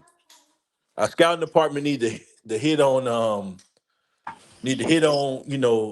evaluating this talent, get the best possible person that's available in the draft at pick 33. You know, Whoever that may be. I don't know who's gonna be available. I don't know.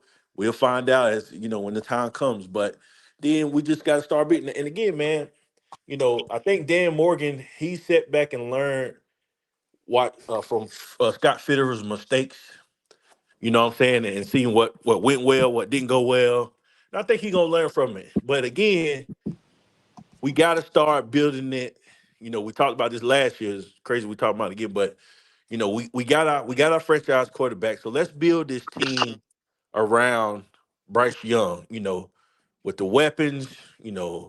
Everything from the offensive line, um, um, you know, running backs, and put this, like I said, roster man. We got to do that, and that's by bringing the good teams that you see out there in the AFC Championship.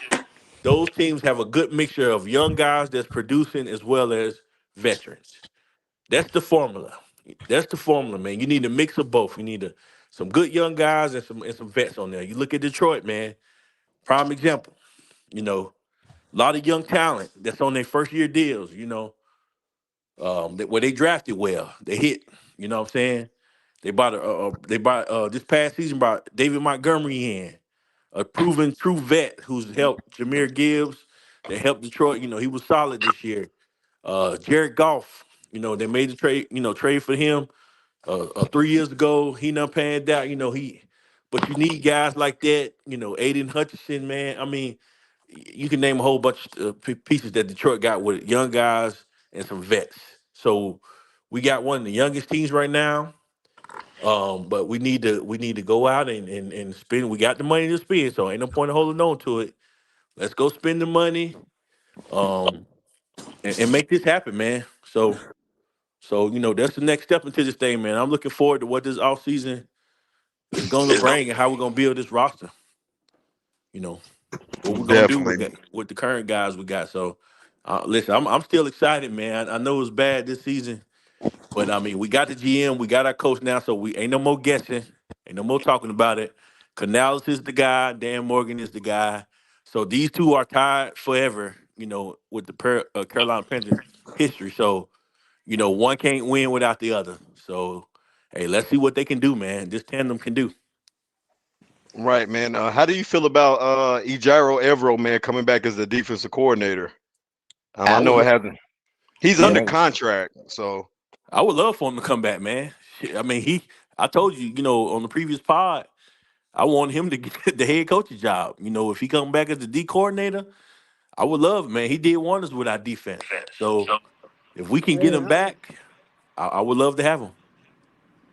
I'll say this, man. I think it's more of a chance of him coming back now. Like you said, though, the head coaching spots, they're trimming down. I mean, you still got Vrabel out there. You still got Ben Johnson, who have yet to do interviews right now. So I think with those guys being out there, I don't know about Evero possibly getting a head coaching spot this year. So I think that definitely leads him to do another year here in Carolina. I would love for him to come back, man, especially with a healthy defense. Just imagine what he can do with a healthy defense, man. Because like you said earlier, it's been a lot of injuries, and we still managed to be top 5 in the category of defense. So Right. I would love for him to come back, man. I 100% Plus, we Absolutely. just agree. need some consistency with this coaching staff too, man. Yeah, yeah.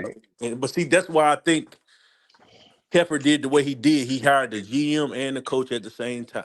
I mean, he got the GM first, and then he hired the coach. So now Dan Morgan, like I just said, him and Canales, they tied together now. The success of the Panthers is gonna fall.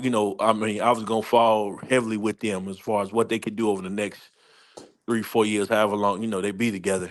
Um, so it can't be GM, Fitterer made some moves and Frank Wright can't coach. Now these guys are literally 1-1. So this roster and everything, they gonna work together, put the right guys in place, hopefully, coaching staff and get this roster because they see it, man. They know what they're working with. They know that they have to win. That's they job. I mean, that's just it. They have to win. We can't go through a season like we just did.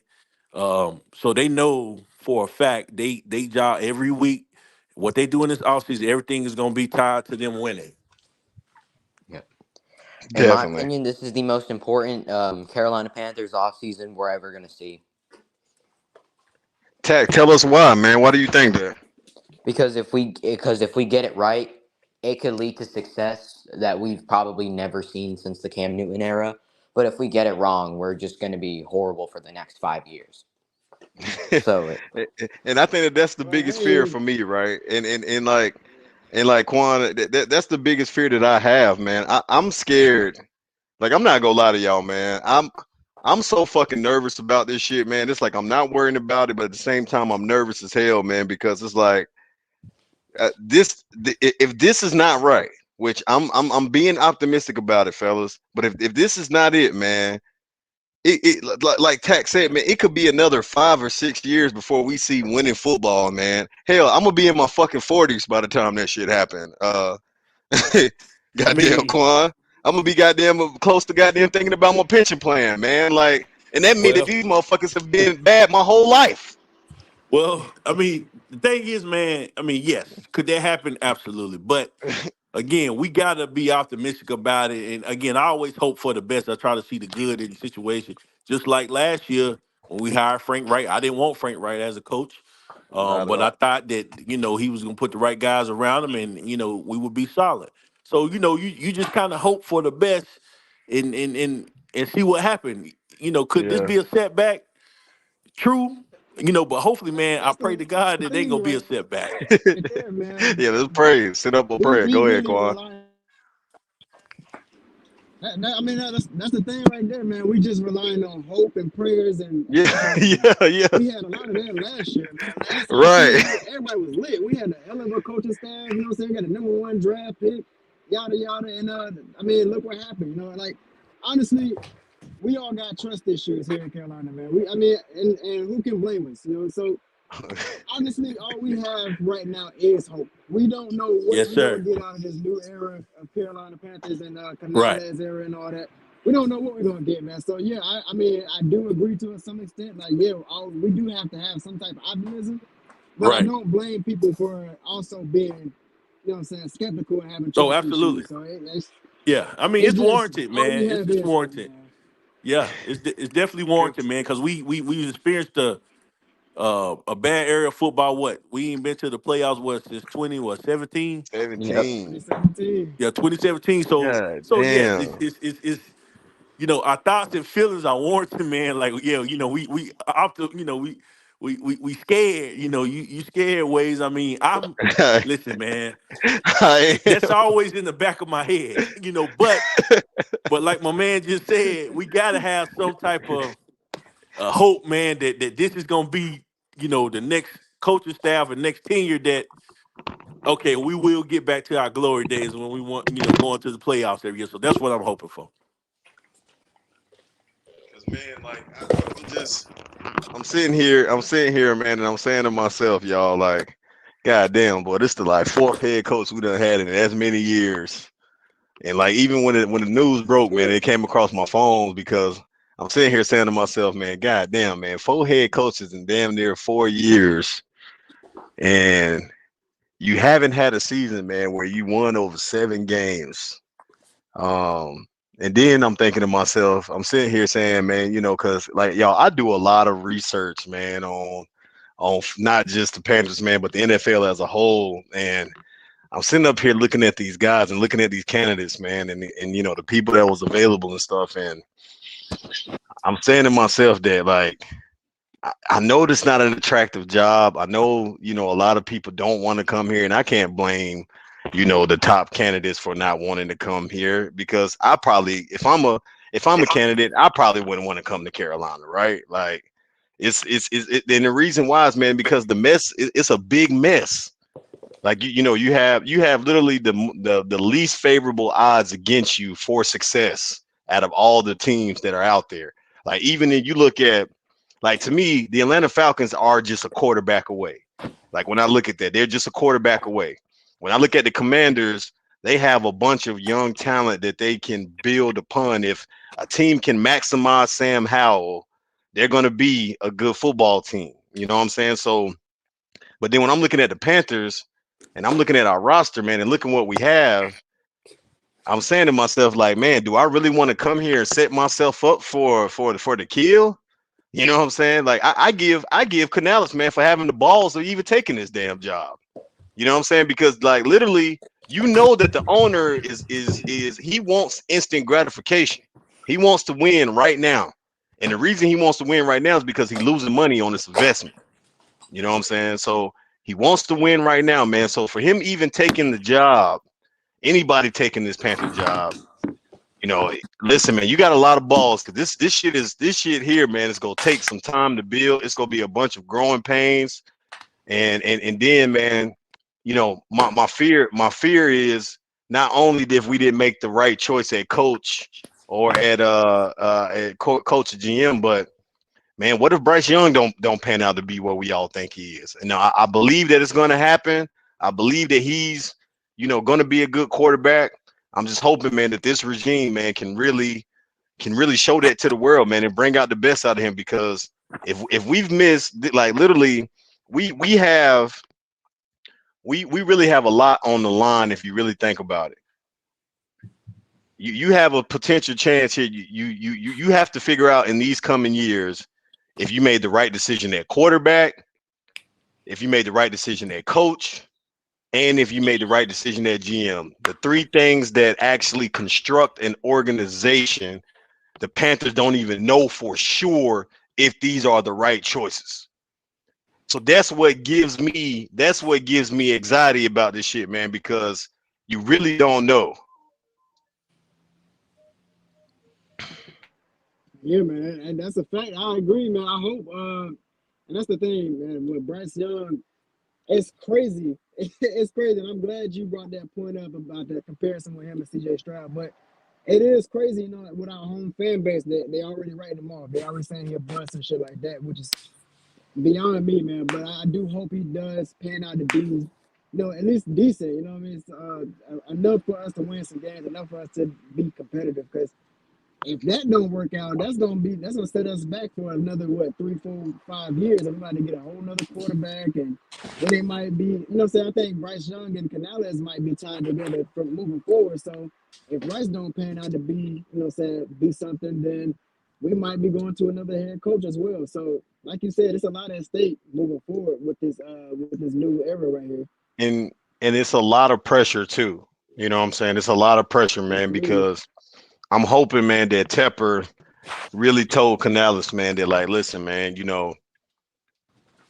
I'm going to give you an opportunity. Like to me, I think any coach deserves that minimum, man. Just it really just depends on how to. Like for me, Frank Wright being fired, that wasn't that to me that was warranted simply because the team like it was not on a trajectory of improving. Like we looked worse than what we did the year prior. So I understand why you pulled the plug on Frank Wright early.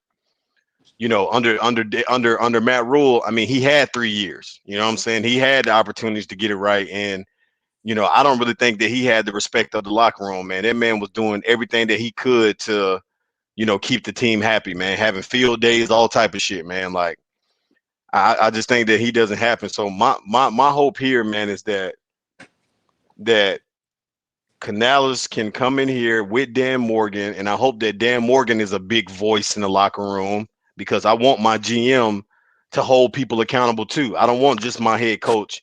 Let the GM hold people accountable as well. Because to me, if I'm paying you big fucking bucks and you out there on the field, man, and you taking a shit out there on the field, why are you even a part of this football team?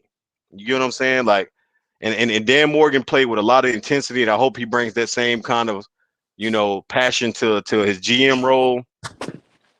But man, y'all, I am nervous, Quan. I can tell you, man, I am nervous, bro. I'm not gonna lie to you. I am nervous about this. I'm not gonna get too high or get too low about it. I'm just gonna try to give it a chance, man.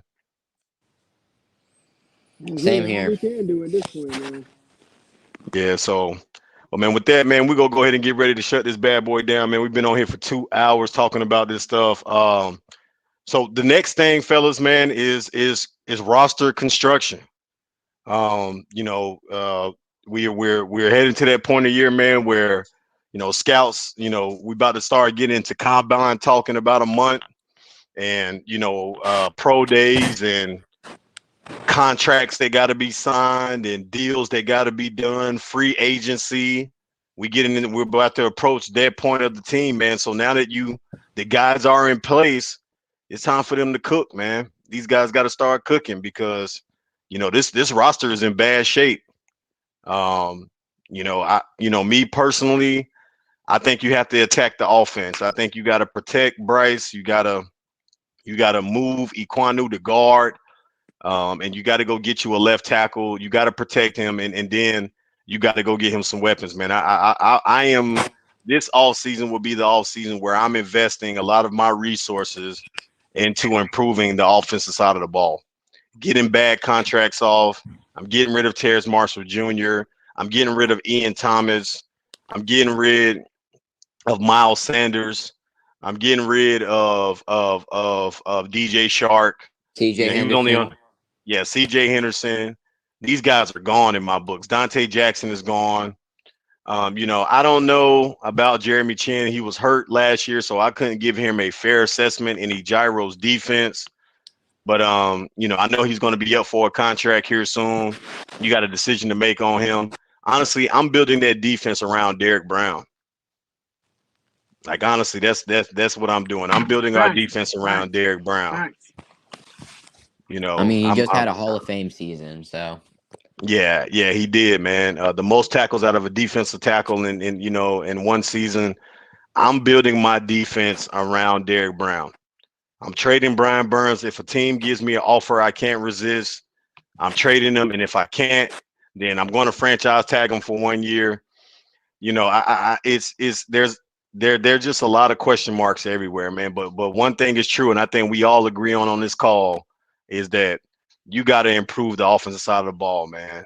That shit just has to be better. It's not good, and I'm not looking for a substantial improvement this upcoming season, but I am looking for improvement. So, Facts, with that, man. I fellas, agree, man, go Wade. ahead with y'all last 100%, man. words. uh well, at the end of the day, we're the Carolina Panthers. At the end of the day, we are the Carolina Panthers, so there's always going to be something that goes wrong. So people cannot have high expectations for next season because of our past history with GMs and our owner and our head coaches. So we can't expect for immediate success, as was said before. But we have to see a lot of improvements, both offensively, and we also could choose to improve the defense because improvement is always needed. And yeah, we can't be like last year where we were like very quiet during late in the offseason, not making much moves while all of these other teams were getting stars at a cheap price. We have to be all in and we have to get it right. If we don't get it right, we could see one of the worst stretches of Carolina football we've ever seen. Facts. That's tag man. I want you to pull back up to the show too, man. I really like your perspectives, tag man. And again, I think you make a good point, man. And see, that's my biggest fear, and that's my biggest fear, man. Is that if this ain't right, man, y'all, it's gonna be bad here for a long time, like a long time, longer than it's been. Y'all, we could be on a potential 10 years, a decade, like or more, where we haven't seen good Carolina Panther football or playoff Panther football. So, Quan, give us some hope, man. Let's final word, Quan. Man, Panthers fans, y'all go ahead and just strap your seatbelt, man, because I mean, we're about to be in for another ride. I mean, it's really this is it right here. This is what's gonna let us know what we're gonna look like for the next decade or so.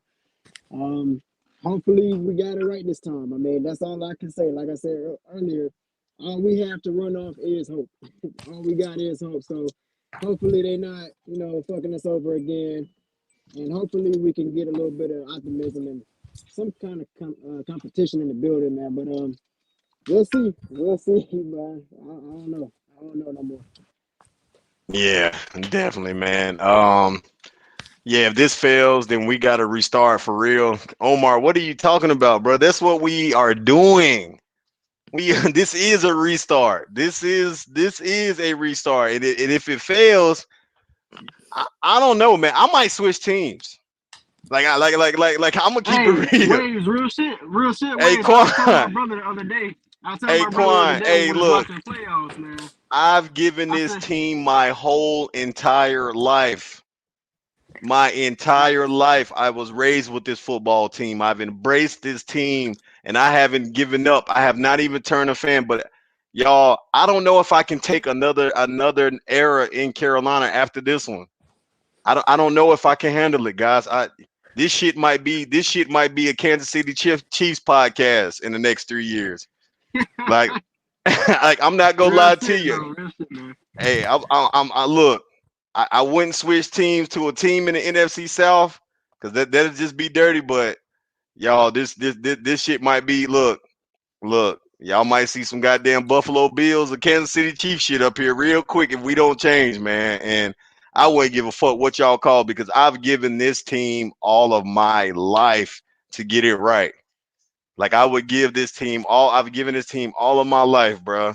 And if this shit is not it, Omar, y'all might as well get paid. Life of this shit gonna be changed to life is just a wave in Kansas City because hey Hey, hey I was telling my Quad. brother the other day, man. I said, shit, bro. If we can't get it right in the next couple of years, man, I'm just gonna be the NFL experience, bro. Fuck it. I'm gonna just That's cover the it. whole league. Facts.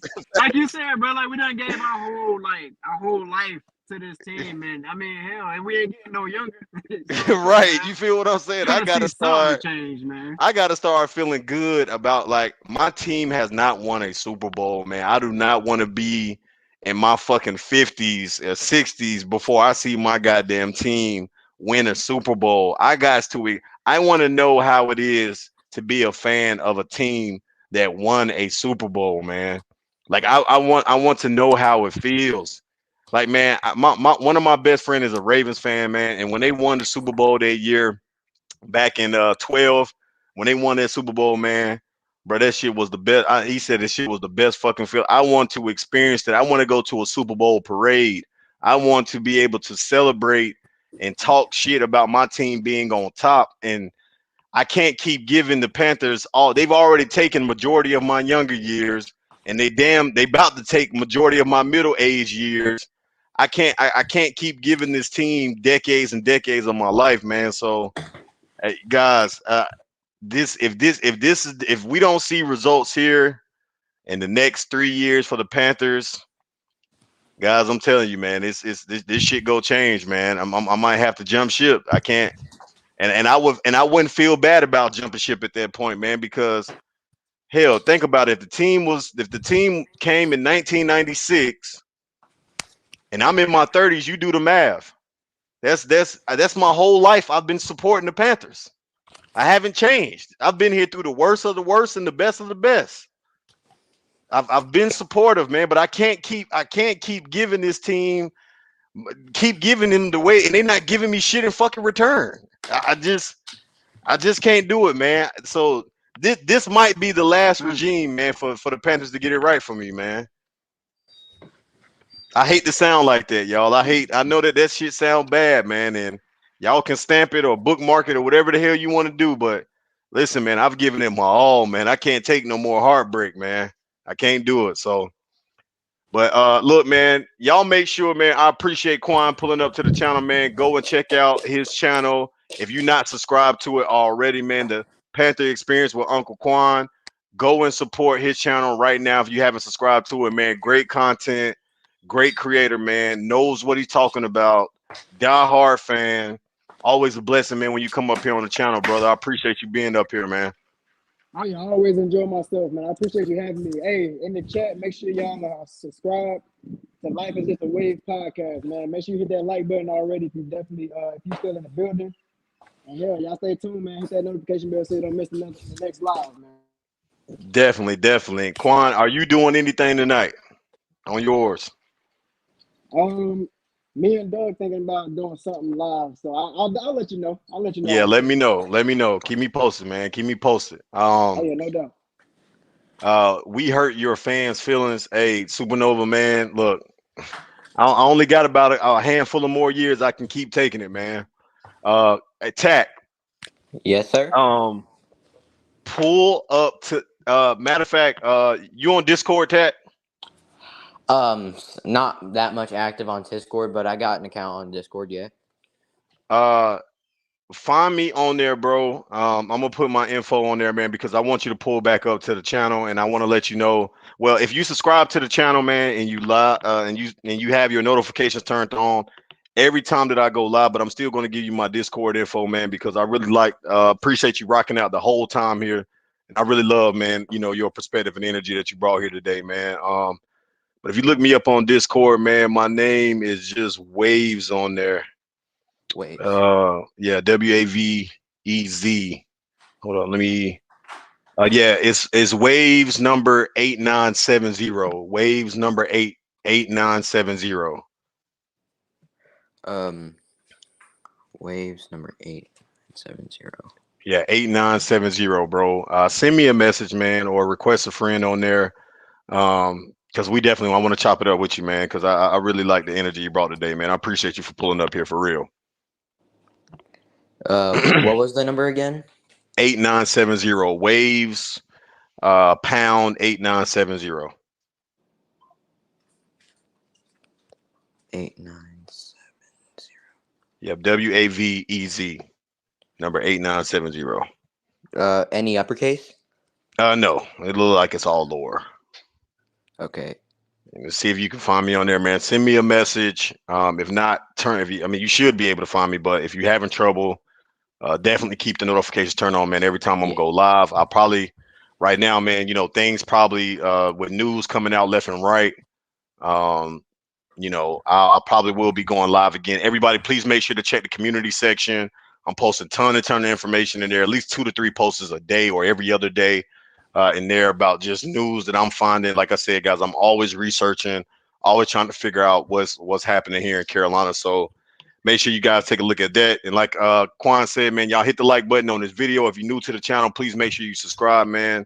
We're trying to hit that 1,000 subscribers here real soon. So I appreciate the love that everybody showed. Everybody be safe, man. We have our coach. We have our GM. No more wondering. And Here's to a new era of Carolina Panther football, man. Yep. Till next time, everybody. Life is just a wave, baby. Holla at y'all later on. All right, one What's love, the fellas. numbers again? 8970. 8970. Yep. Waves 8970. So is it WAVEZ? Yep. WAVEZ. Okay, okay. Yeah, I'll make sure to look for it. All right, then, man. Appreciate you. Matter of fact, I think I got you right now. Roll 4 Sooners. No, that's not. I don't think that's you. Yeah. I don't think that's you. Yeah. Send me. Yeah. Just look for me on there. If not, like I said, turn on the notifications. All right. I All right, then, man. Everybody be easy.